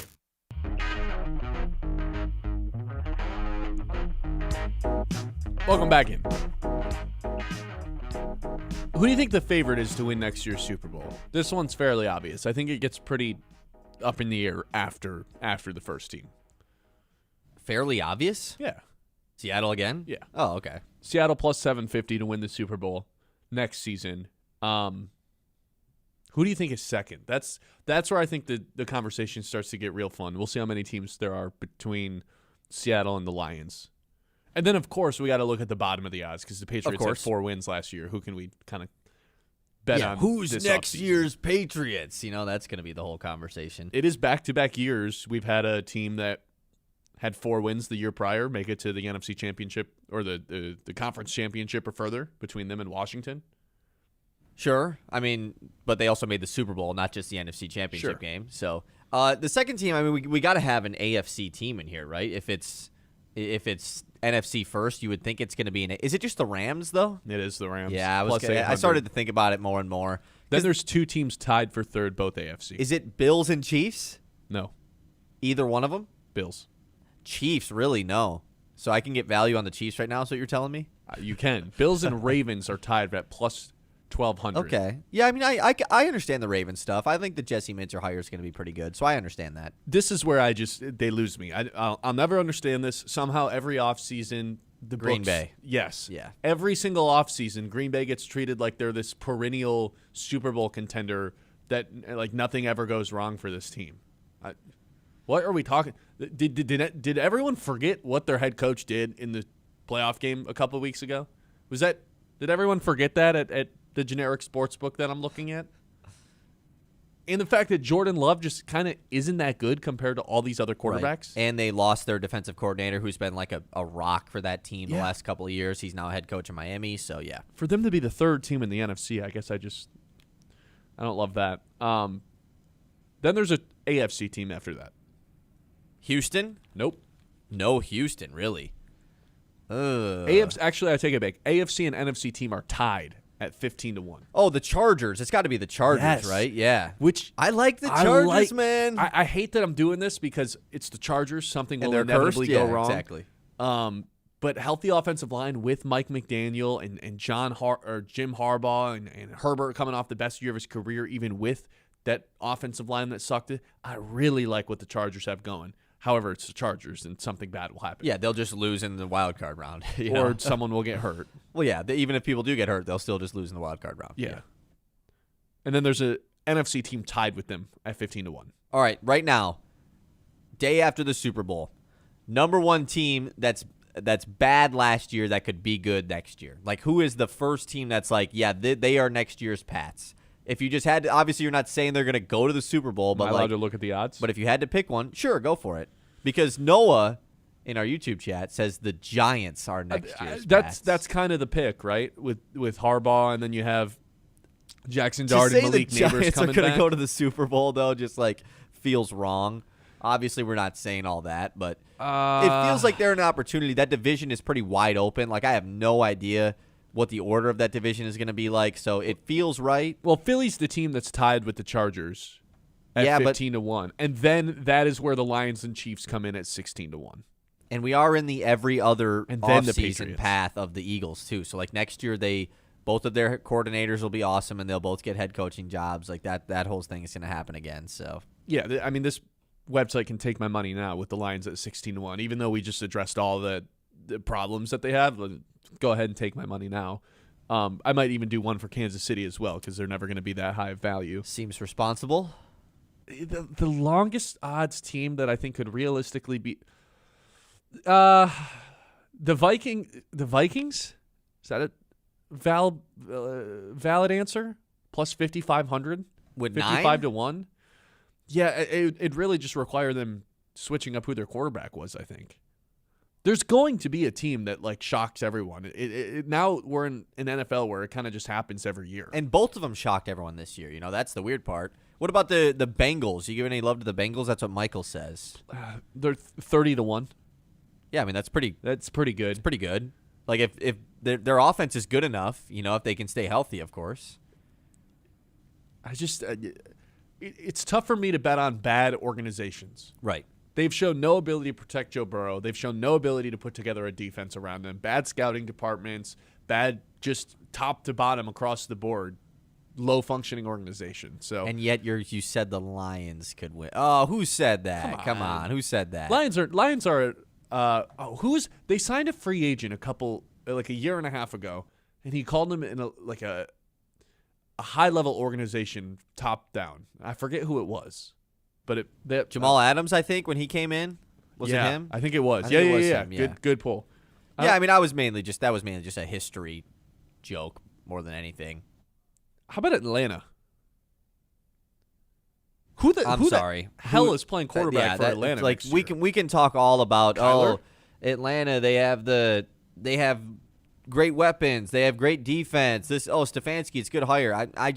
Who is their quarterback, man? Because they already said they're going to cut Kirk Cousins. That came out this weekend. So I thought it was just going to be Kirk as their quarterback. Now it's like I legit don't know who their quarterback is. Yeah. Are they going to do the Malik Willis thing? Like Mac Jones is not going to be available, it sounds like. I'm not picking a team that Why would Mac Jones not be available? because the 49ers aren't going to trade him.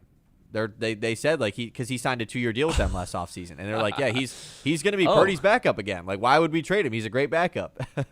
Kind of messed up if he has a chance to go be a starter somewhere and you can get value for him. But What's the line where it's like, no, this is borderline insane? Like you can't even make the argument for this team. for Atlanta, No, just for teams. I've got a good one for you. Can I say Vegas?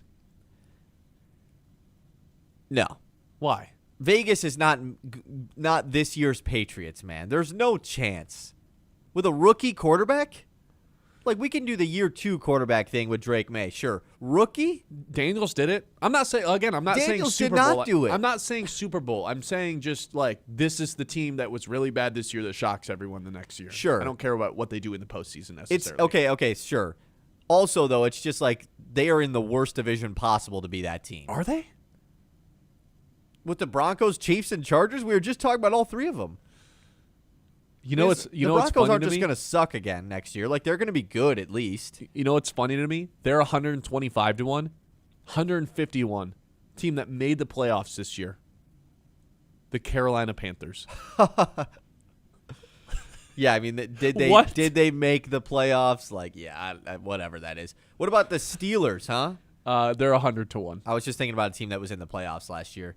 I mean, and obviously you have the teams that just have no chance. Insane. Like, your Browns, your Jets, like obviously just cursed teams. Yeah, Jets 250 to 1. What about the Saints, huh? New Orleans? 175 to 1. 175 to 1. Yeah, no. Yeah, the case there is they just like get hot and win the division. Right, which they could because 8-9 won the division last year. No love for the Colts, right? See, but that would it be shocking everyone? They were good last year until their quarterback got hurt. Yeah, and it was shocking the entire time. Yeah, but like truly inconceivable. I guess that's a good point. Time. But if you do it a second time, it's no longer a shock, right? Yeah, Chicago 27 to 1. I feel like that's okay value. Yeah, they're due for some major regression next year. Yeah. I think Minnesota's the one. I think Minnesota's the one personally, but I just kind of have some bias towards them. I don't really know why. I just do. I think they're really good, but it all depends on what McCarthy is. 989-837-6125. We'll take a trip around the league when we come back, presented by Aired Insurance. This is the Ben Bosscher Show, live here on 100.9 The Midland. Get ready for world-class tennis. The Dow Tennis Classic returns February 15th. That's 1 week away. February 15th to the 22nd at the Greater Midland Tennis Center. This year's field features 3 different top 100 players and a former U.S. Open champion. Past Dow champs like Katie McNally is also going to be there. It's Michigan's biggest pro tennis event of the year. Tickets are on sale now at dowtennisclassic.com. Don't miss it. You're going to want to be there at the Dow event. The Greater Midland Tennis Center, I should call it. All right, we'll be right back.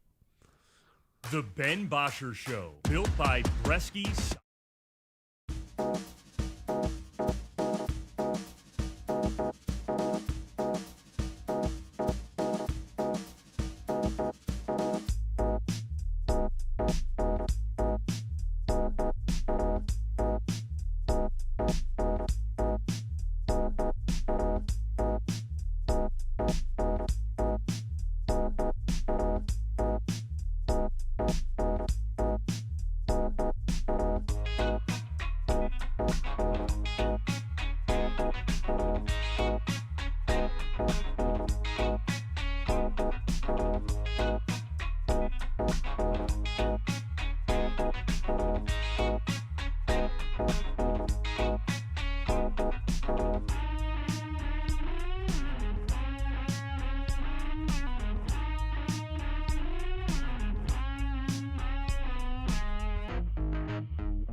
Siding and building repair on 100.9 The Myth.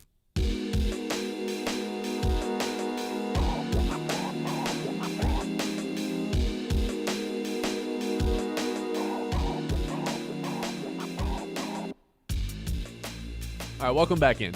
Here's what we're going to do. We're going to take a trip around the league. We still got to get to the commercials. How have we not talked about commercials yet? I feel like we should have done that by now. We'll do a trip around the league. We'll do commercials. I do want to have some thoughts on Bad Bunny, the Bad Bunny halftime show as well. We'll get to all of it. For now, let's take a trip around the league presented by Aired Insurance. It's time to zoom out and go around the league. So, Kyle, as I was, sifting the internet trying to figure out what should we do for around the league today, I just came across some really dumb headlines after the Super Bowl. So I figured I'd collect the dumbest headlines I could possibly find and write them down and do some of those and make fun of them. All right. I like it. Headline number 1. Thank you, Benito. Jalen Brunson, J.J. Watt react to Bad Bunny's Super Bowl LX performance on social media. How is this a story? How does someone click on this and read an actual story? Because people like John, who are Knicks fans, are going to be like, wait, Brunson's reaction? Let me check this out. Then go to his Twitter or whatever he posted and go see what how is someone writing a story based on Jalen Brunson, of all people, saying, thank you, Benito, for the Super Bowl show? Look, I thought the Super Bowl show was good. I liked it. Good music. But why do I care what Jalen Brunson thinks? Right. Why does there need to be a story written about it? And J.J. Watt. I could care less about anything that Jalen Brunson has to say. It could be Jalen Brunson's take on anything, and I'm out on it. So that I had written down as the number 1. As a story written about someone else's reaction to the Super Bowl. Yeah, weird. Go Hawks. Russell Wilson's top reaction to Seahawks Super Bowl LX title. Again. So we just have all these reactionary articles. Got it. How does a whole story need to be written about, oh my God, Russell Wilson said go Hawks? All he said was go Hawks. It'd be different if it was more clickbaity, right? Russell Wilson, and you kind of made it question whether he was supporting Seattle or not in the Super Bowl. Yeah, he does the Tom Brady thing. Right, exactly. I think you could have done that a lot better, but I don't know. I mean, that one's at least you have some interest in Russell Wilson because, of course, he was Seattle's quarterback and won a Super Bowl with them. So. Sure. So you're saying that's not as bad as writing a whole story about Jalen Brunson's reaction to the halftime show. John's already asking us, what did Brunson say? He said, thank you, Benito. It takes some real psychopaths to be like, you know what? I need, if there was a story like Cade Cunningham says thank you to Bad Bunny for a halftime show, guess what? I'm probably not even clicking on it. Right. So why Here's how they should have worded that article. It got way more clicks. Ugliest dude in the NBA reacts to halftime show. That would have been way better. Ugliest dude in NBA reacts to halftime show, plus got absolutely locked down by number 1 defense in the Eastern Conference on Friday. Plus illegally negotiated his contract with the Knicks. because his dad worked for add all that stuff into. And has Pablo Torre investigating actively. That Yes. should have been the whole headline. Here's one that I thought was really dumb, and then I was like kind of intrigued by it, so it wasn't dumb. So I clicked on it, and then I thought it was dumb once again. We ranked the Super Bowl champions 1 to 60. How did the Seattle Seahawks stack up? So I was like, dumb, and then I was like, well, actually, I'm kind of interested to see where they stack up. So you fall into the dumb audience there. Or it's just like, you know what? I was searching for things that were dumb. This one's actually not one of them. Then I clicked onto it and saw this. They had this Seattle Seahawks team ranked as the third best Super Bowl champion of all time, only behind the 91 Redskins and the 85 Bears. Then it was Seattle. I was like, okay, man, Right. I'm good. Yeah. No, for sure. Third best team ever that we just Ever. watched last. And, that is the one thing I hate the most about not just the Super Bowl, but basically every championship of every sport. It just always gets taken to the extreme. Is this the best champion since blank? No, it's not. No, there's a champion every year. I hate that we continue to do that. Yes, there's years where there's some teams that are like, this team was the best team we've seen in a long time, but I hate that argument. This Seahawks team was What are not we the doing? third best Super Bowl team ever. Come on. Sam Darnold as their quarterback. What are we doing? It's not even that, man. It's just like I could think of so many more memorable Super Bowl teams than that one. They had the shout out Legion to of them. Boom 13. Right, that It's like, team is what? better, bro. That team killed Denver in the Super Bowl. The top Mahomes team was 19th. The first Patrick Mahomes Super Bowl team. It's like, what are we doing? Right. Here? What is going on? How does someone publish this article? You know what? The Seattle team is actually the third best team in the history of the NFL. What are we talking about? It's so dumb. This one I didn't click on, but I really want to go back. It's on the Ringer. It just says the NFL crashed out this year. See, that's not a dumb one. That's a good one because I have no idea what they could mean by that. Like, it could simply be like how weird of a year it was. Like, it's Seahawks Pats in the Super crashed Bowl. out. Like, yeah, I'm crashing out watching this game because it sucked so bad. Maybe that's what it was. They crashed out. Those are all the headlines I had. I just, I was thinking about what to do for around Okay. the league. I came Okay, up, so- found two dumb ones, and I was like, let's just make it a segment. Not a headline. Let's pivot to storylines. What is like the worst storyline that you could come away with from this Super Bowl? Because a lot of the people are making the argument of just like, well, the Pats truly sucked all year. Like, they played nobody all year. Yeah, and I it don't fits like that. I kind of understand it. I think that they were nearly not as good as everyone thought, and that they got exposed in the Super Bowl. But I that think feels the like AFC just kind of stunk this year. I think that's probably more likely than just the Patriots in general. I haven't quite seen anyone rank Sam Darnold as a top 10 quarterback I was yet, just but about to say that. That What- will be up there if it happens. I don't know if they put him at 9 or 10. I'm not going to be that mad about it. No, because that would mean you're like excluding fair. Justin Herbert or Drake. No, like, we don't think he's Herbert's better in- than May, do we? I mean, he was yesterday. I mean, but, like, I'm not going to sit here and say like know what? he for sure is. Oh my God, May was so bad yesterday. Like, think about how Oh my God, quickly he was we bad. flipped on C.J. Stroud. Think about how fast we were like, yeah, Stroud sucks. Now I know May was not nearly as bad as Stroud was like in that game, but still, like, I May don't know, also was man. the runner-up. It's not like May was balling in the playoff games before this one. No, he didn't have a single good playoff. It'd be different if he was playing really good and then this game it was just too much for him and it finally came to an end. Like, he didn't really have a good playoffs at all. So, I don't know. Okay. That's it. Okay. That's it for Around the League. Around the League is always presented by Aired Insurance Group with Farm Bureau. They understand not everyone's insurance needs are the same. They want to work personally with you to create something best suited for your needs, whether it's life, home, auto, fiscal insurance. It's all available with the Aired Insurance Group with Farm Bureau. The team's got over 100 years of combined experience. They know exactly how to put you in the best position possible. The experience matters, and that's why the Aired Insurance Group with Farm Bureau Insurance is the way to go, serving the Tri-Cities with locations in Bay City and Saginaw. The Ben Bosscher Show, built by Bresky Siding.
Bresky Siding and Building Repair on 100.9 The Mid.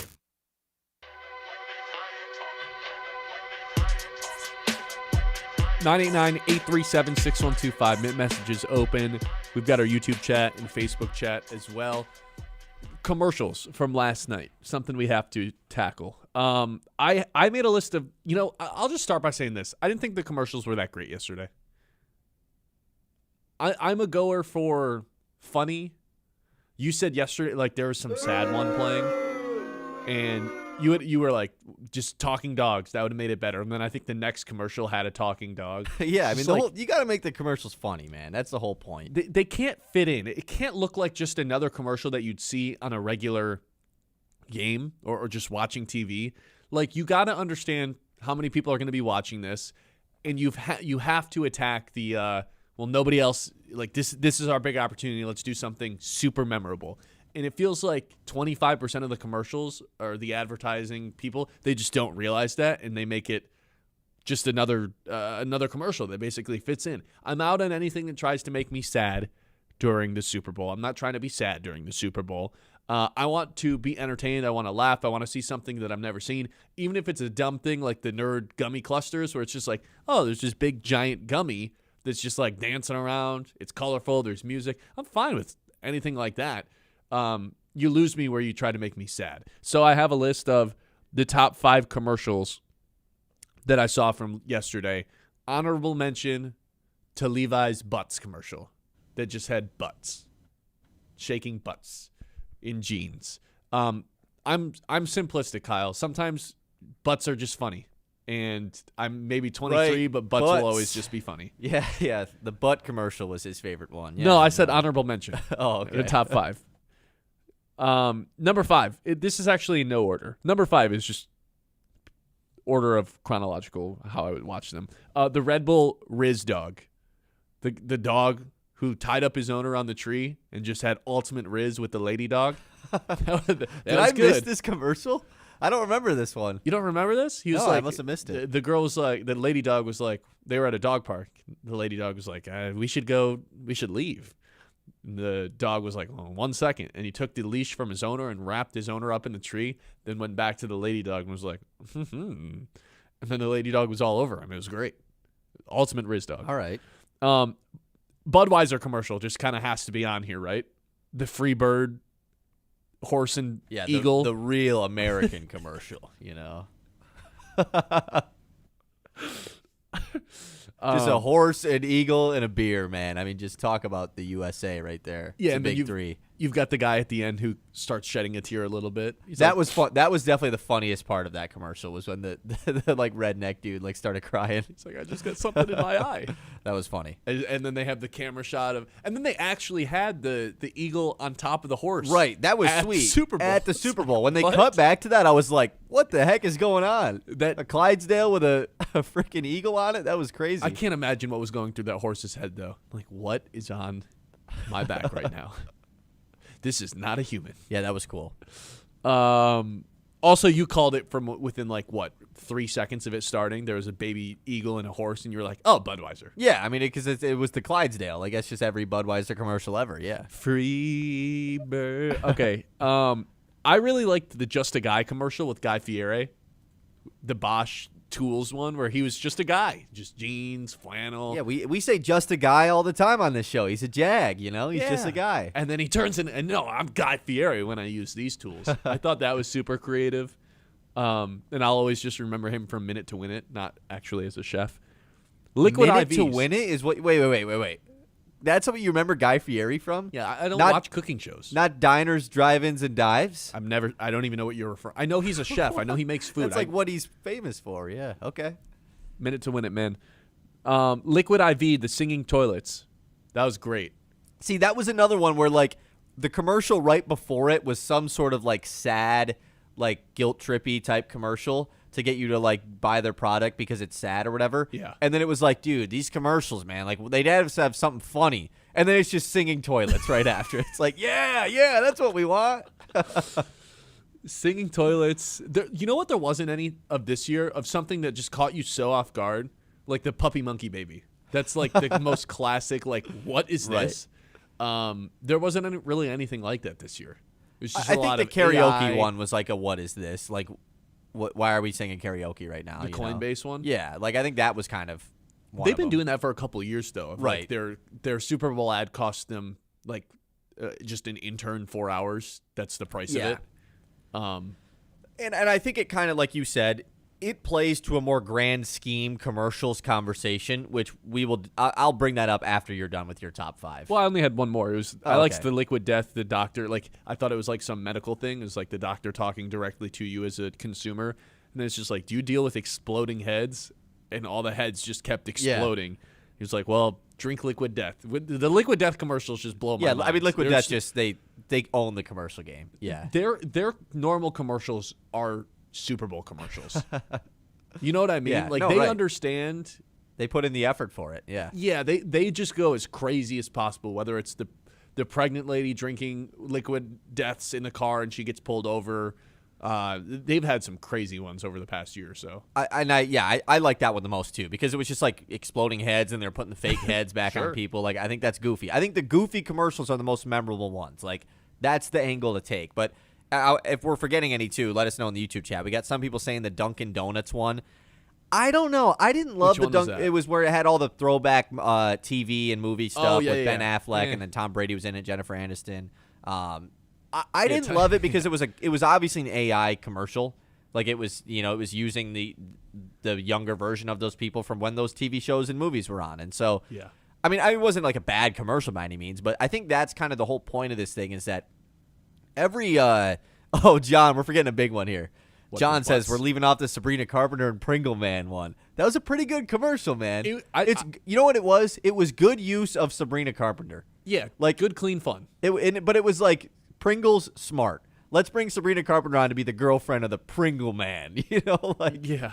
what? And then the Pringle guy gets hit by a bus, and then everyone starts eating him because he exploded.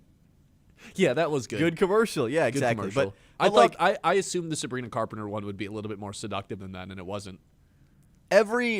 what do you think? 75% of the commercials were either for AI, for crypto-based companies, Yeah, yeah. basically, or there was one more that Sports betting. Yeah, or sports gambling. Like we saw the Kendall Jenner DraftKings ad like 10 different times. You know what? There was the Fanatics ones. Like Oh, yeah, the all of the Fanatics commercials were one of those big 3 or like weight loss medication. We saw a lot of that as well. Like I started to get a ton of Meta sunglasses or Meta glasses ads like Saw those. immediately after. I'm talking about on my phone, like immediately after I saw theirs, which was one of the very first ones. And this was actually my favorite part about the entire commercial landscape of the Super Bowl yesterday was when it was a Meta sunglasses or Meta glasses commercial. And it was like a biker falls down into mud. And she was like, hey, Meta, can I eat mud?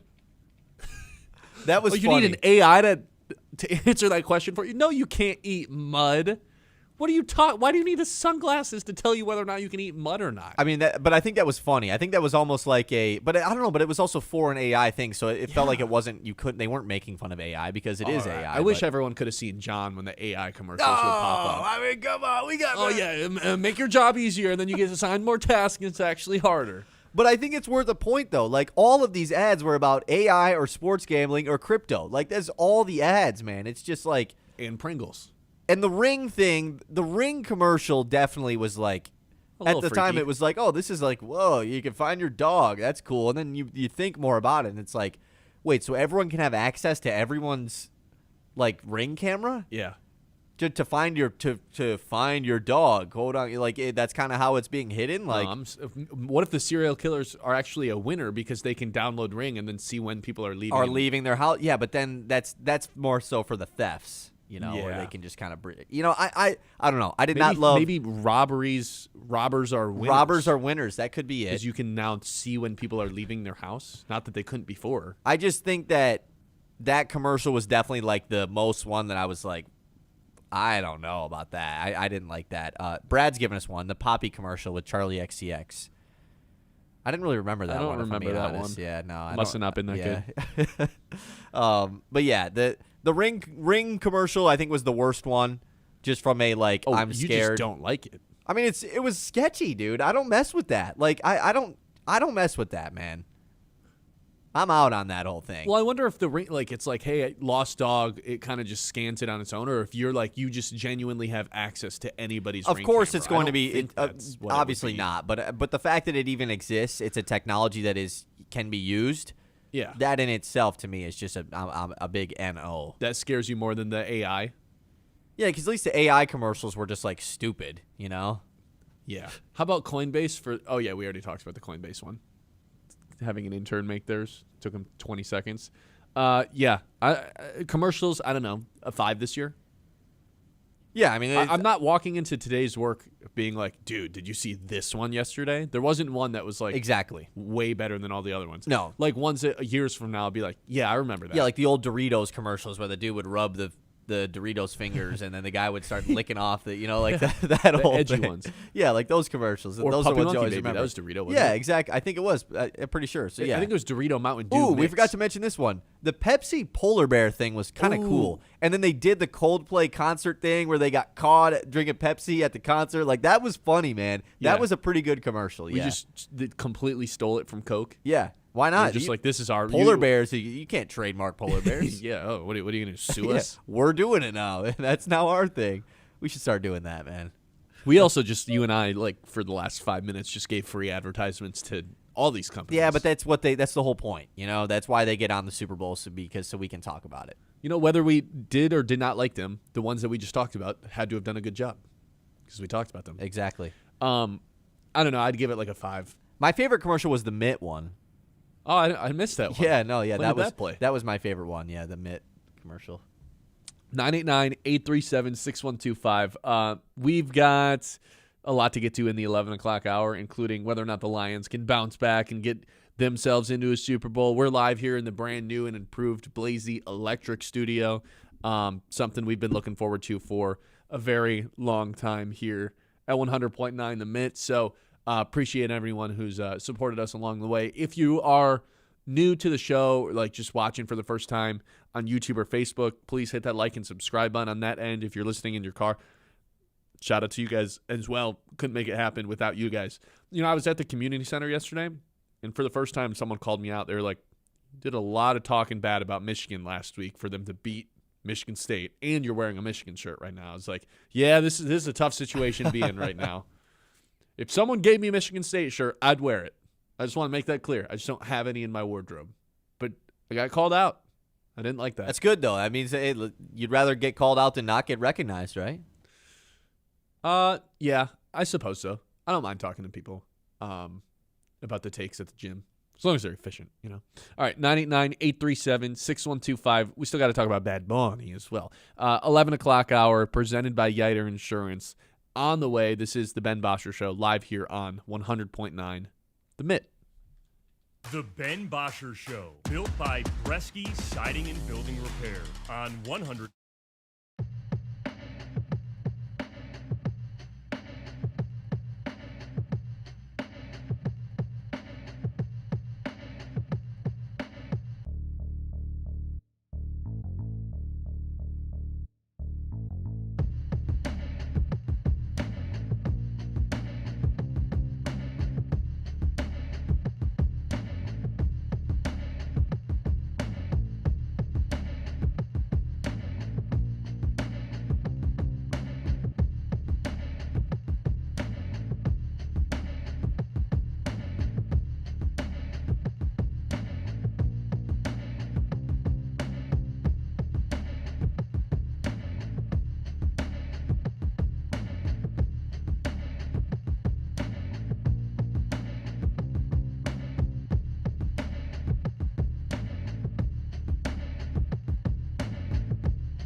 WLUN, Pinconning, Bay City, Saginaw, Midland.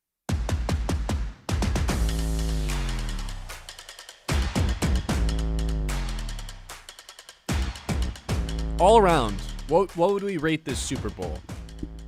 Commercials, halftime, game itself. To say anything beyond a 5 seems pretty generous.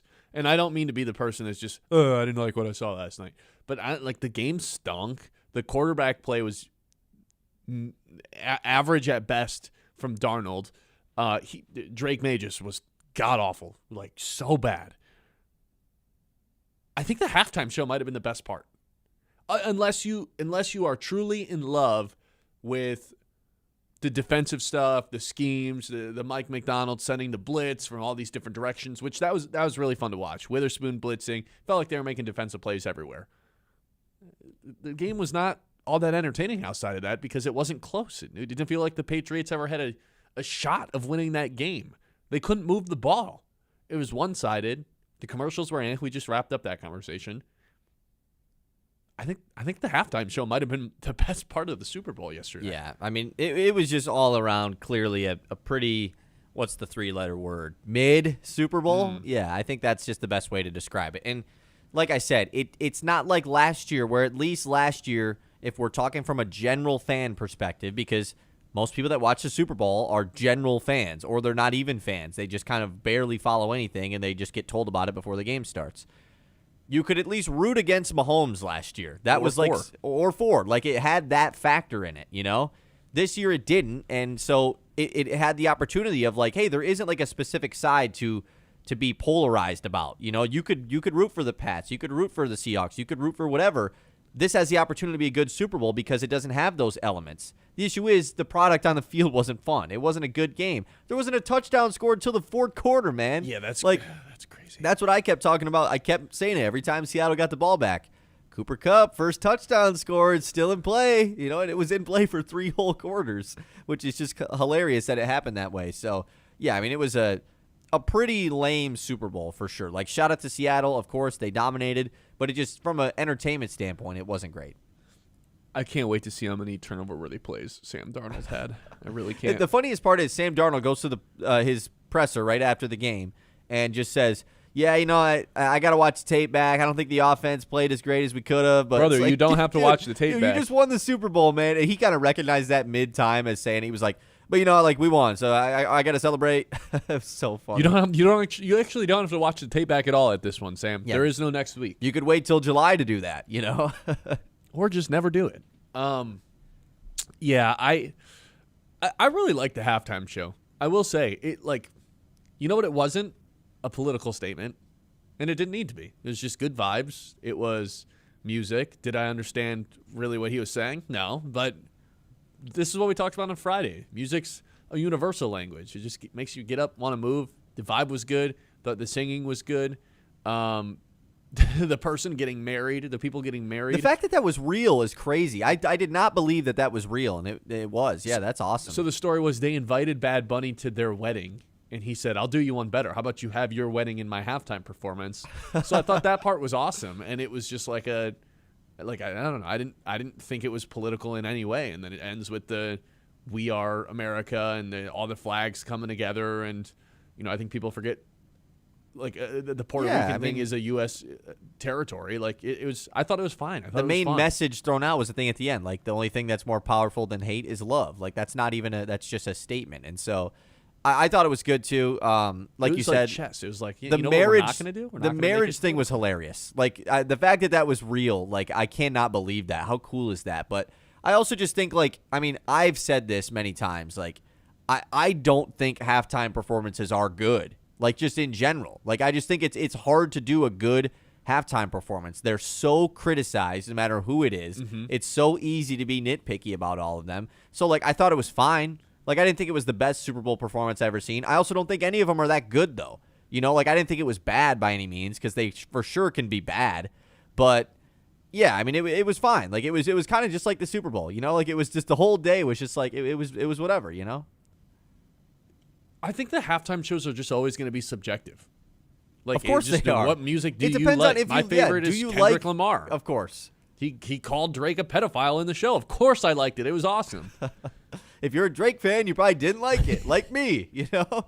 Yeah, if you listen to Bad Bunny and you listen to Spanish music, you probably really liked it. If you don't, then you probably didn't. It's basically how it goes with any genre of music, you know? I basically had Bad Bunny on a loop for the entire weekend, so I felt very proud of myself that I knew all the songs that he played. Brought out Ricky Martin, so some of the older generation that were to listen to that, like, kind of cool that they got that involved. Can I say this though?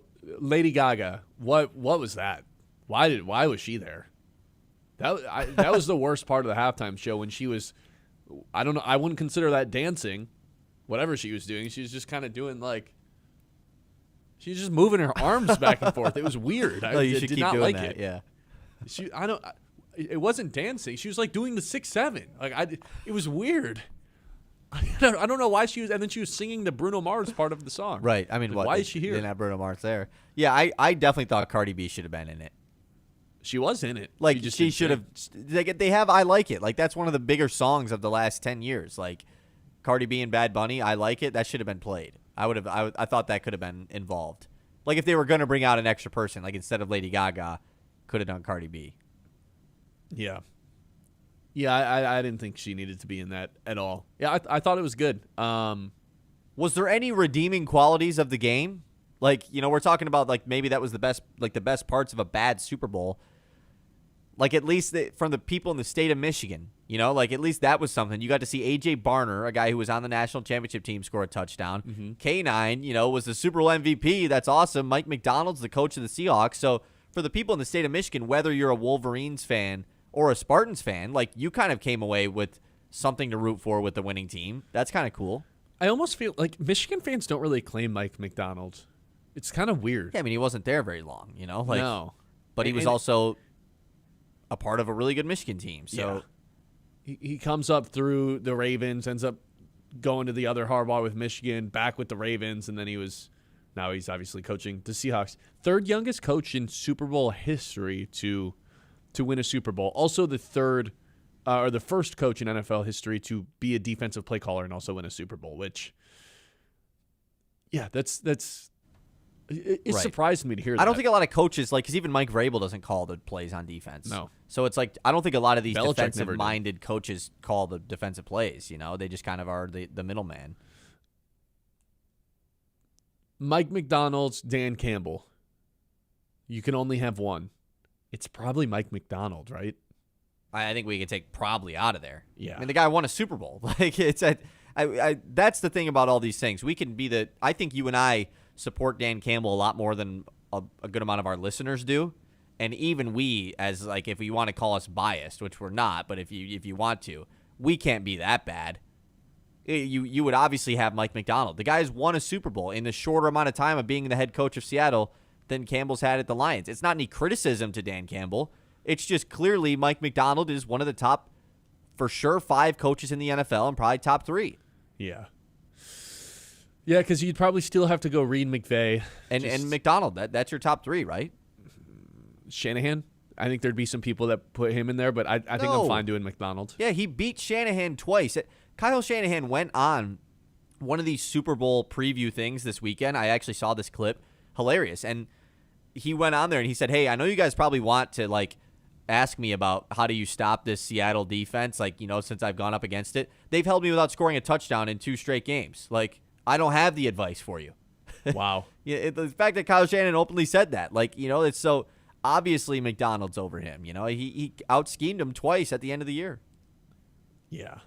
I don't think I can quite put him over McVay yet, just because McVay has the Super Bowl and has the second appearance in a Super Bowl too, and is also just like kind of one of those leader guys. And was like the only team that gave Seattle a threat, you know, like all 3 games they played this year were really close. It took Seattle a crazy comeback in the regular season, and even that NFC Championship game was tight. And Reed, of course, just has the legacy for it. I think if you'd ask me who would I rather have going forward, it's Mike McDonald, but for one season, probably Andy Reid still. So where does this make Vrabel go? Because I don't know. Vrabel, the way that these last couple games went, I was like, I'm not like saying I've completely flipped my opinion on him, but man, like Mike Vrabel was still probably top 6. I don't think it was a great coaching performance from him down the stretch. top 6, I would say. Probably. Like Dan Campbell or Mike Vrabel? Those are probably the two right. closest guys to each other in terms of like their styles of coaching. I mean, one of them's an offensive guy. One of them's a defensive guy. Are you saying just because they're rah-rah former player guys? Yeah. Like, yeah, just the leadership styles yeah, are very similar. Sure. So, yeah. 11 o'clock hour, as always, is brought to you by our friends over at Yiter Insurance. Life happens fast, and at Yiter Insurance, they want to work personally with you to help you every step of the way to make sure that you are covered. Locally owned and trusted in Midland for decades, they treat you like family, not just another policy number. From home and auto to business and life insurance, Yiter is the right coverage for every stage of life. Their team makes insurance simple with expert advice and real people that you can actually talk to. That's Yiter Insurance Group. We'll be there when you need us since 1940. The Ben Bosscher Show, built by Bresky Siding and Building Repair.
Built by Bresky Siding and Building Repair on 100.9 The Mid.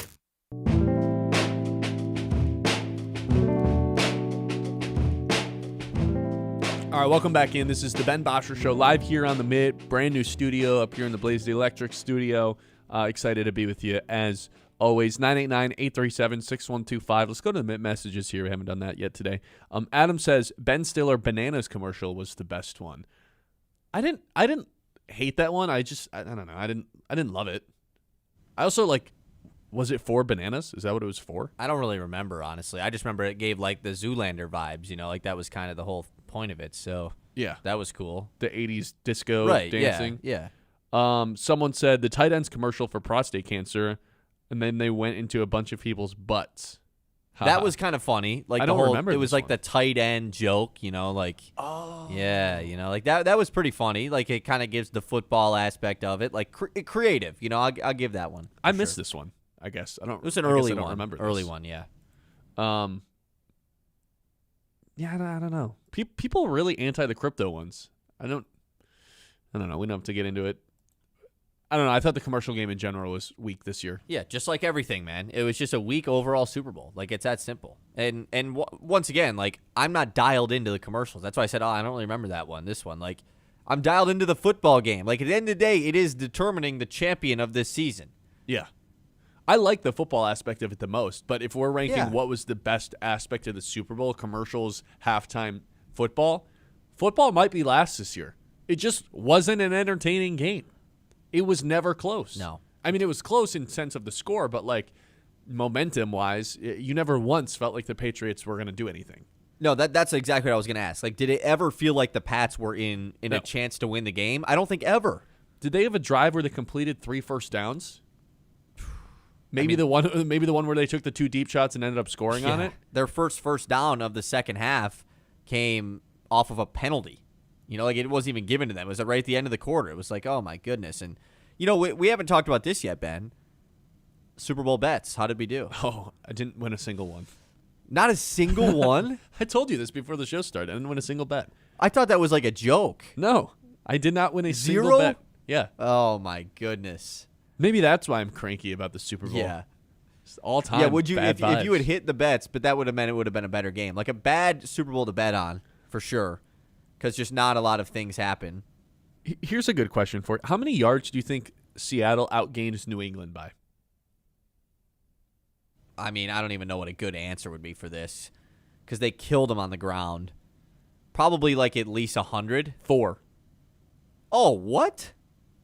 Most of this is garbage time when the game was I guess. basically over. Yeah, I guess they kind of drove down the field a couple times at the end, the Pats. 4? 4 yards, yeah. So maybe What was the maybe rushing a little difference? closer. The rushing difference had to have been the big switch, right? The rushing difference was 141 to 79. Yeah.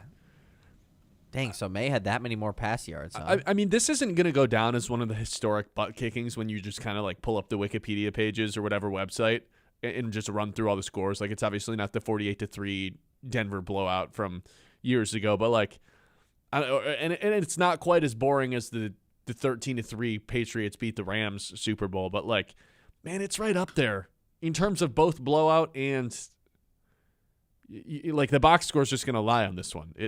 It was not close ever, So yeah, one to remember, but not for the right reasons. Shout out to Seattle for having 2 Super Bowls that were just never a game. Their last 2 Super Bowl wins are just the biggest blowouts. Yeah, that's true. At least they were on the wrong end. They were involved in a more memorable one. They're just on the wrong end. Seattle. I think they'd rather just not have that Well, as yeah. a part of their resume. The fans, Exactly. yes, but when I think Seattle Seahawks, Right. That's usually comes to mind before the blowout You Super think of Bowl. blowing a Super Bowl? Yeah, you definitely think of that. But this one probably, I mean, at least for the time being, for recency bias wise, trumps everything. I don't know, historic defense or just best defense of the year. Probably just best defense of the year. I think the probably DVOA metrics love this team, but just from an eye test standpoint, it's not like they have Hall of Famers lined up on their team the way that the Legion of Boom did and the 2000 Ravens. we don't did. know that, right? Well, yeah, no, you're right. You're right that we don't know that, but even the 2000 Ravens is oh my God, Ray Lewis is insane. With their defense years ago, it's all these guys Richard Sherman, Legion of Boom, they're just electric, dude. I don't know. It doesn't seems have a lot the of names. A-minus That's guys. what it is. They just don't have the names, and it's not that those guys haven't established themselves. It's just a lot of these guys are young in their career. Yeah. Devin Witherspoon, young. Nick Eamon-Morey's a rookie, and he's everywhere. Like, Nwosu, who has the pick 6 and scores. Like, that's a name that, if his name was Von Miller, he might be the Super Bowl MVP. Like, it's just kind of that's kind of how this works. And so I think that eventually maybe we could say historic defense. But right now, yeah, I think it's just like best defense in the league this year. Who deserves more credit for the Super Bowl win, Mike McDonald or John Lynch, their GM? Wait, say that one more time. Who deserves more credit for the Super Bowl, Mike McDonald, their coach, or John Lynch? John Schneider. John Schneider. John Lynch is the 49ers Yep. GM. That's tough because obviously, like, Schneider doing it twice, I think is like so cool. Like the fact that he built a Super Bowl winning team, won it. You had the in between time, and then won it again with a completely different roster. I think that's really cool. But Also never happens. right, exactly. Like usually the leash isn't that long for these GMs. So I would say McDonald still though, just with the way that like the fact that he is the defensive guy, I would lean Mike McDonald for sure. John, jump in here. We want to get John's thoughts on the commercials last night. I would agree with you. Mike McDonald was just the defensive scheme stuff with him is just it's different than anybody else in the NFL right now. So yesterday, John, Kyle, and then Carlos and I were watching the Super Bowl together. Carlos, who works up in the building as well. I think my favorite part, the thing that was actually more entertaining than the Super Bowl itself, was John's reaction to any sort of AI commercial. Yeah, it's bad. And then there was an AI commercial saying, "Oh, we don't give you ads when we tell you what to do," even though it was a commercial for AI. It sickens me. It sickens me. That was the worst part. I'll get into the best of though, because commercials were bad. Not enough Sabrina Carpenter. Okay. In that Pringles one, that should have been a minute instead of 30 seconds. What about the AI Meta glasses commercial where they said, "Hey Meta, can I eat mud?" That was my favorite part. This is the fun part about like visionaries. No, you can't eat mud. Like with these companies, like, oh, it'll be like glasses that have AI. And this is no shot people who wear glasses. I need to wear glasses when I do certain broadcasts. It's not a cool thing. Like, come up with something new in terms of gear that has implementing AI. And also, those have cameras on it. Kind of creepy. No one expects little cameras in the sunglasses. Have you seen the Black Mirror episode? Terrible. Where their like brains just remember everything. You can play back any memory in your head. That's basically what this is. It is a Black Mirror episode. It's just not cool looking. So I mean that's terrible. Thanks for being the best part of my Super Bowl, though. Really, watching your reaction to all the AI commercials. That was. I'll tell you the best parts. Got very worked up. First off, before we get into the party and everything, Noah in the YouTube chat. You're only going to be referred to as champion in February, all right? He should be apologizing to you, Kyle, not so much, but Ben should be. Sammy D deserves his flowers. Darnold, he's a Super Bowl champion. He was not good yesterday. Yeah, he was good enough to win a Super Bowl. That's fine. Moved Their down the defense field, was actually lights threw out. it down the The field. Patriots could not score. You didn't. You watched the game with me. You didn't think Sam Darnold had this incredible game. No, There's a reason he didn't win Super Bowl MVP. Yeah, it was it's there fine. for him to win, and he couldn't do it. He handed off the ball. It was great. And he made the throws that mattered. We were like, all nervous that first offensive drive when he had a couple tight windows and either hit it or missed. That was probably the most exciting drive of the game. The first drive He was when he actually put the throwing ball down in the harm's field. way 3 times. It was awesome. That was actually exciting. But to go to the party, obviously you were a great host. A real winner is Kyle. Absolutely chefing it up with little sliders that had chicken and bacon in it. So good. Like fan favorite. Good enough where, like, say, he makes a mistake with the girl. Not that he has one, but, it'll be coming soon for him. You make a couple of those, forgiven. At least for me. Like, those were fantastic. I was in a bad mood. AI would get me in a bad mood, and I'd be like, oh, I'm going to get another slider. And I'd pop in another slider. Yeah. Like, Kyle, those were fantastic. I think his exact words were, I don't season the sliders like a white boy either. Yeah, he said that's a quote. I said they might have too much seasoning. Yeah, but no such thing. Yeah, no. I'm kind of with Kyle on that. There's no such thing as too much seasoning. Yeah. All right. Let's also another complaint before I know you got to go to a break. YouTube chat. What are we thinking of the new stew, man? A lot of work went into this, and I'm seeing commercial takes. What do we think of this new Diggs? Well, everybody has takes on commercials. This looks awesome. It does look great, right? Don't we look good? I think so. Right, guys? Right, Right? guys? You look Wait, good, I right? need this for my ego. Please, somebody tell me. And 989-837-6125. We'll hit the news and get to our two traditions to close out every show now that we're back here on 100.9 The Mid FM when we return. Hey, we talk about having the home field advantage. I don't know. Did you think one team had a home field advantage yesterday? It didn't feel like it. Patriots. Seattle's actually played in that building, right? They play once a year. Yeah, but the Patriots fans are just everywhere. And also, to Kyle's point yesterday, there's no fans at the Super Bowl. It's just at a celebrity event. Well, there wasn't a home field advantage in the Super Bowl, but your business can lean on the home field advantage when they use Forward Energy. Since 1925, they've been serving our local communities with propane and fuel solutions from homes and businesses. Local people, reliable service. That is Forward Energy, part of the home team. The Ben Bosscher Show, built by Bresky Siding and Building Repair.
Siding and Building Repair on 100.9 The Mid.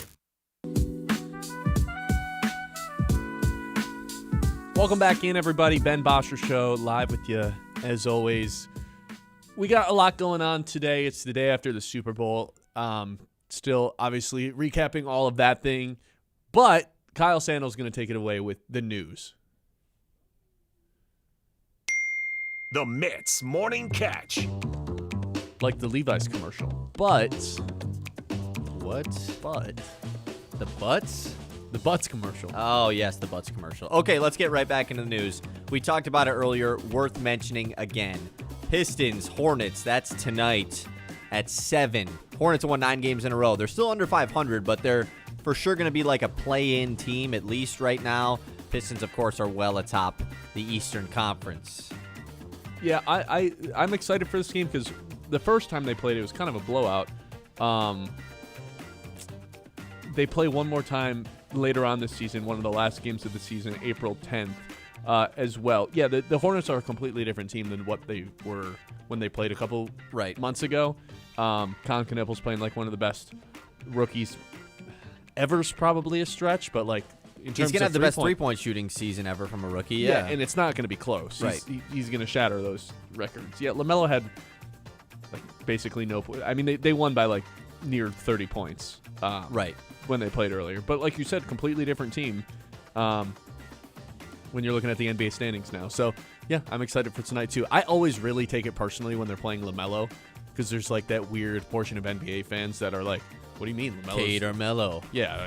It used to be a that. conversation. Yeah, obviously that he's not even the best guy on his team anymore. So I don't know if you saw this. Drake May, he had an injection for his shoulder before the Super Bowl, and that comes out afterwards. True or false? This would not have come out if the Patriots win the Super Bowl.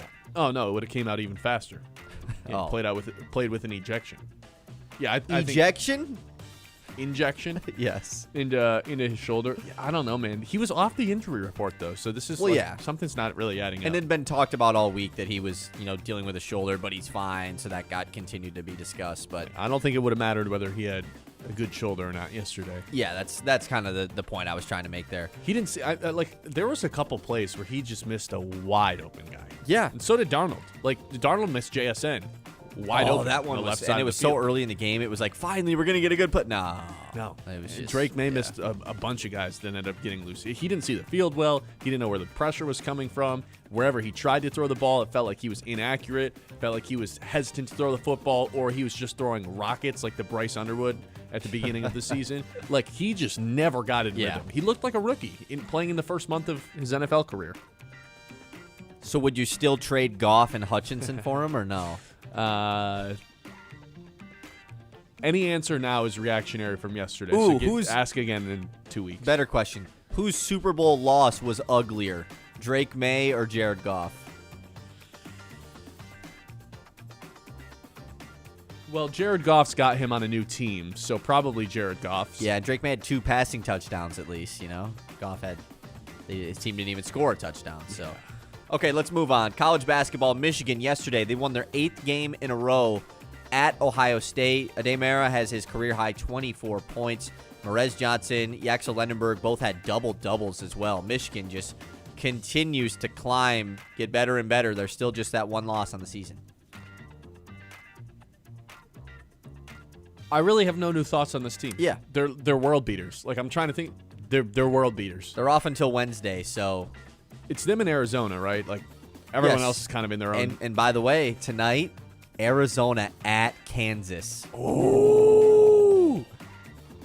We're going to find. That's good. I don't want to say we're going to find out about Arizona because we already have found out Arizona's really good. They're but good.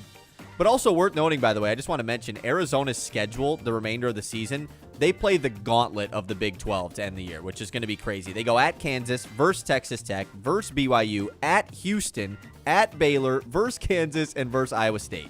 Those are all, like, outside of Baylor, those are all top 15 ranked teams in the country. Yeah. So There's no way to survive this. Michigan has a real chance of being the number 1 overall seed by the time the tournament comes around.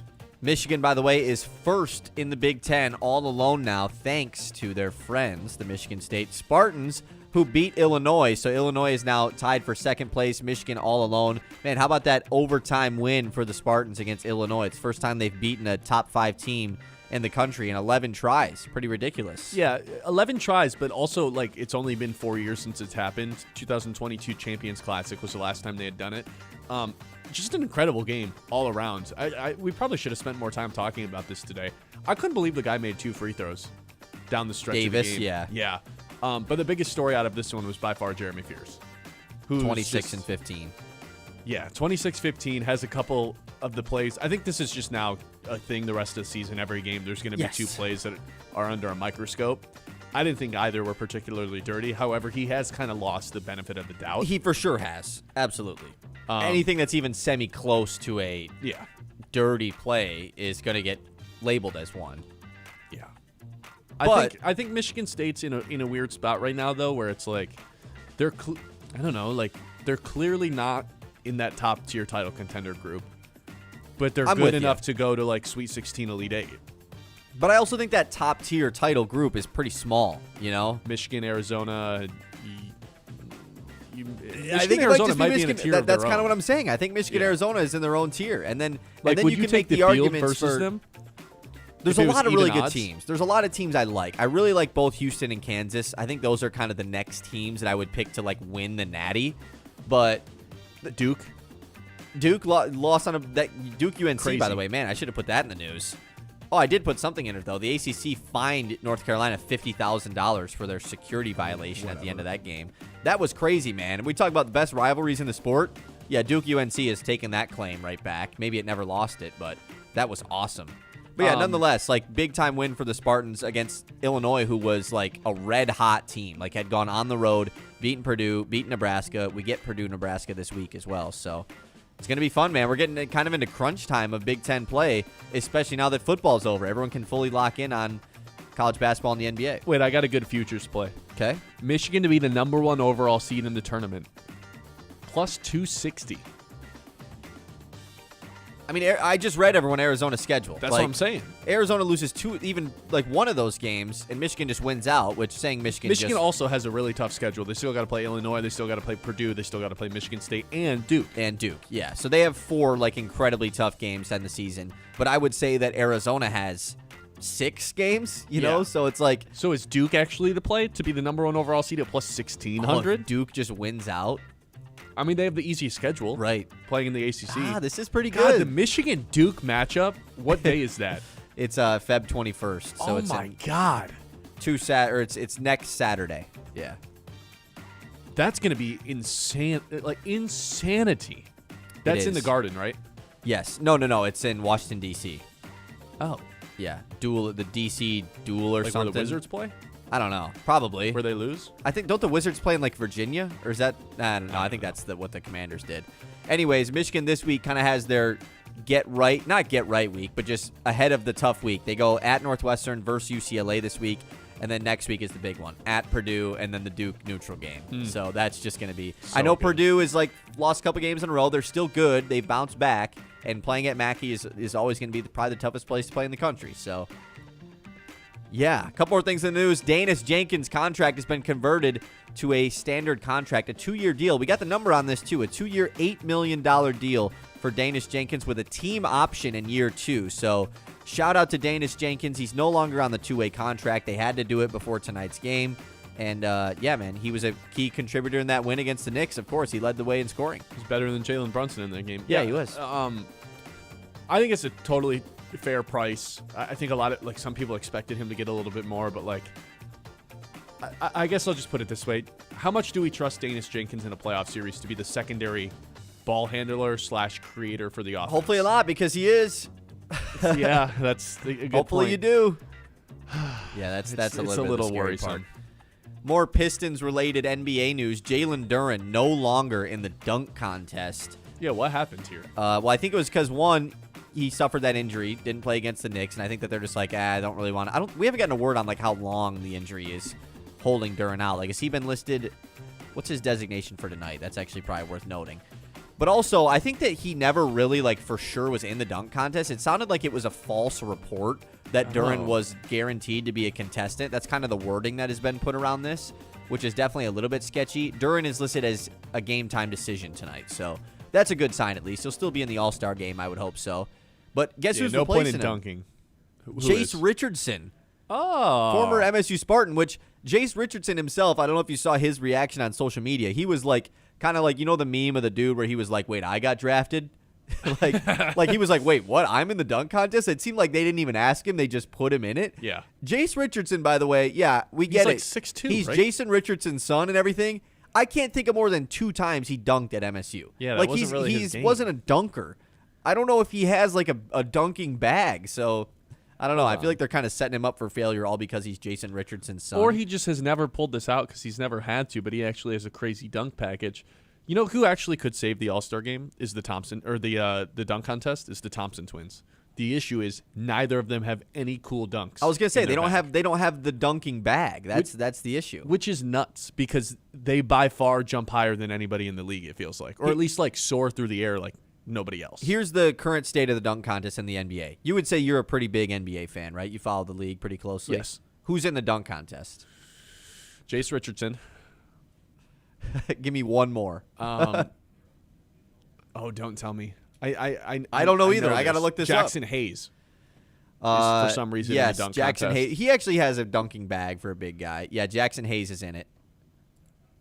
That's all I know. Yeah. Jace Richardson, Jackson Hayes, Carter Bryant, and Keyshawn Johnson. Yeah, most casual NBA fans have no idea who any of those players are, Yes. other than maybe Jace Richardson, just exactly. because he's son of Jason Pretty well. Richardson. Here, Yeah, we'll, not great. We'll end this here with the news because it kind of relates. Dame Lillard Yeah, this is nuts. is in the three-point contest. Dame Lillard, who is out for the year, he's not playing all season long. He's on Portland. He's doing the three-point contest. Welcome to the All-Star Weekend in the NBA. Oh, it's so good. 989-837-6125. This is the Ben Bosscher Show live here on the Mid. Hey, Mid-Michigan, do your eyes feel itchy, dry, or irritated all day long? Well, that is not normal, and Mid-Modern Eye Care and Dry Eye Clinic specializes in dry eye treatment that actually works. If your eyes burn, water, or feel tired from screens, they can help you get real, lasting relief. From advanced eye care, exams, glasses, and contacts, they've got you covered. Stop dealing with discomfort and start seeing comfortably once again. See better, feel better with Mid-Modern Eye Care and Dry Eye Clinic next to Kroger in Midland. The Ben Bosscher Show, built by Bresky Siding and Building Repair on 100.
Bresky Siding and Building Repair on 100.9 The Mid.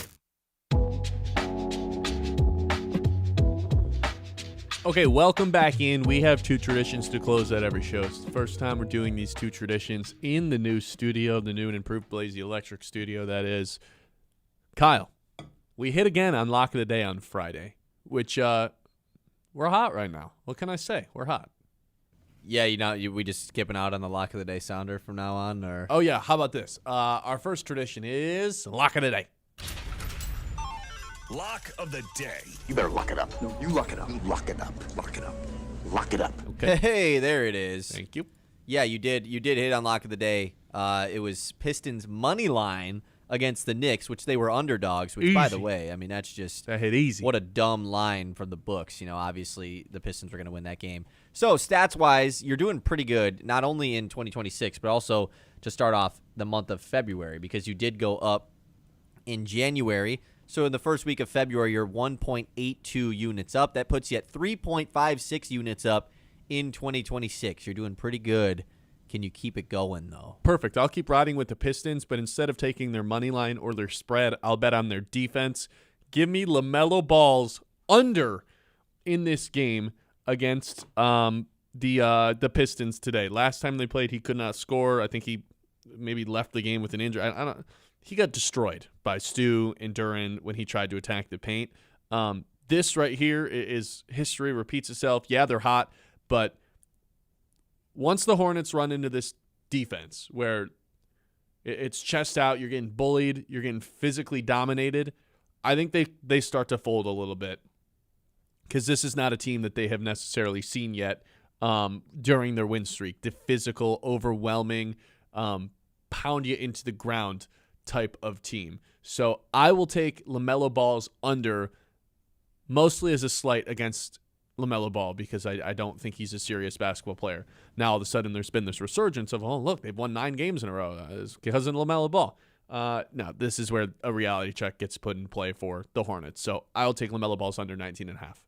The only thing that scares me is he for sure shoots enough threes, whereas if he could have a bad shooting night and it still just kind of gets him to 20 points. That's the only part that I'm a little worried about here. But like you said, the defense I think is probably going to be the main thing here. So if anyone's going to have a good game, it might be Miller, it might be Knipple, because Asar probably gets that LaMelo matchup. I was just going to say, my counter argument for any LaMelo Ball scoring is we have Asar Thompson to throw on him. Take your one-footed threes against Asar. See how that works out for you. Yeah. Sure, I'll tail this. Why not? You've been doing good, so I might as well just tail. Any other predictions tonight for the Pistons? I'm guessing a win on the road, 3-point line. If Duran doesn't play, I guess it'd be kind of a reason for concern, but at the same time. Yeah, name a big on the Hornets. Exactly. I think Musa Diabate, Michigan legend, kind of been playing a lot. Playing in an important role. God, I hated him when he was at Michigan, though. He couldn't catch the ball. Yeah, legend. I was using that term lightly there. You remember when Carson Cooper was a freshman and he literally couldn't catch the ball? That was the hardest part of watching him. Still really can't. This was Diabate's issue at Michigan. I know there's some Michigan fans listening that remember these exact moments where they would give him a touch and he would just it's an automatic turnover when he had it, because he couldn't dribble and he couldn't catch the ball, but he was 7 foot with a huge wingspan and was a prospect. So it's worked out for him, I would say. But yeah, I will go with Pistons win, but the lock of the day, LaMelo Ball under as my lock of the day. Lock of the day. You better lock it up. No, you lock it up. You lock it up. Lock it up. Lock it up. Next tradition we have is to predict what Colin Cowherd opens his show with. Now that we're back on 100.9 The Mid FM, we will continue that tradition. Kind of took a break on that, so I forgot. What is the score? Yeah, we haven't been doing that for a while. I had to double check, but I found it quick enough. The score is 44-36. You have the lead, Ben. The good news is that it's my turn to go first, because it's episode 172 of the Ben Bosscher Show today. It feels like, of course, we're getting one of two things here. Okay. What were you going to say? I was going to say, is this a hard or easy day to guess the open? I think it could be hard, because obviously, what the event that he's going to be talking about is. It's just what's the angle. Trade deadline. NBA trade deadline. That'd be so good. NBA dunk contest. Olympics. Could lead with Olympics. Obviously, it's either going to be like a pro Seattle won the Super Bowl, or it's going to be a Drake May and the Patriots weren't ready and they got exposed, right? Kind of feels like it's going to be one of those two things. I'm going to lean to the guy who's the Seattle guy, Colin Cowherd's going to back Seahawks. This is one of the best defenses we've seen in the Super Bowl. What a performance. Seattle, they were doubted all year long. Sam Darnold was doubted. He didn't turn the ball over in the playoffs, and Seattle was easily the best team in what was a weird NFL season, blah, blah, blah. Okay, I'll take the opposite. I'll take Drake May. Holy cow, what happened? All-time collapse, one of the all-time no-shows into a Super Bowl. Yeah, I think that obviously is totally in play as well. Is there anything other angles he could take here? Like, could he do a coaching thing? Mike McDonald, I think, is a fair coaching Yeah. angle to take. I was gonna. Does he do like a Bad Bunny thing? Ooh, as the lead? Probably not as the lead, but he'll get into Bad Bunny Yeah, he will. at some point. Do we think he Colin liked is Bad not Bunny? afraid to touch politics. He really isn't. Of course he's not. When you're that big, you know, like you kind of just do whatever. Is he? Do we think he liked Bad Bunny? Yeah, I bet he did. Yeah. Okay. Yeah. I mean, what do we think of the first show in the new studio? That was fun, man. And here's the thing: it only gets better from here because in a week or so, the active phone lines will be working. People are going to be able to call in and give their thoughts on things. That is something I'm looking forward to being able to talk to our audience and allowing them to call in. Yeah, I mean, now we'll just have Noah's Seahawks takes live on the air, you know? So that's going to be the best part about this. Yeah, the YouTube chat becomes a live, active chat. Call in with Ben Bosscher and Kyle Sandel. That happens sometime next week. Yeah, we're excited for that. That's going to be very fun. I mean, we're just going to have segments just based for that, you know? That would be fun. You know, that's how you know we're doing a good show, when the segments we have planned we have to throw away because so many people were calling or texting into the show. That's how you know we're cooking. Or at least that's our indication sometimes of whether or not we are cooking.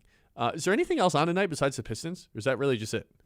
Kansas Zona. Oh, yeah, Kansas, Arizona in the Olympics. Those are TVs tonight. And, you know, the Pistons, this is tough because they start a big road trip tonight. They got 4 straight road games. So, and then obviously they return to have just 3 gauntlet home games with the Spurs, Thunder, and Cavs all right in a row. So that's going to be fun. But yeah, road we gotta trip. go to the Spurs game. Yeah, I know. I need to go see Wembley. Yeah, I've kind of already been planning on that. At Charlotte, at Toronto, at New York, at Chicago. Come out 3-1. I mean, at New York's 3-1. At New York's gonna be fun, man. Well, at New York's an automatic win. I think honestly, Kyle, if Charlotte might be the toughest game on the schedule. Toronto will put up a good fight. Toronto's they're a fine team. And they're young enough. Jaden Ivey revenge game though on the 21st. Did you see the Jaden Ivey the play that went viral of his first play in Chicago? Yeah, when he was like, he looked like Drake May, Like he basically was threatening someone the whole time running down the floor. Like, I will throw this ball at you. He looked like Drake May, commanding the offense, just having no idea what was going on. Yeah, I don't know. I think 3-1 would be nice out of this stretch. I'm not scared of the Bulls and their 6-point guards. I'm not scared of the Bulls. I'm not really scared of the Hornets tonight either. Obviously, the Knicks will be a good battle, although they've just destroyed them both times they played them. The Raptors, to me, is interesting, though, because they play defense. They're long, and they're young enough to where, like, they just – I don't know. They're not like one of these veteran teams that are like, oh, whatever. We're getting walked all over. Like, they'll be up for the challenge against the Pistons. So I'm excited for that game on Wednesday. And then, yeah, that week that they have ahead of themselves after, like, a week from today, right?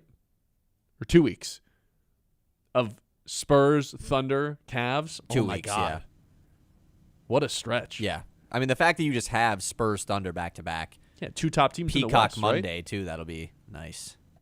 Those are the 2 best teams in the those are the 2 best teams in the Western Conference right now. And by the way, the NBA is eating up these Pistons-Knicks matchups. The next one it's on Prime on Thursday, so excited for that. Prime has Thursday games now?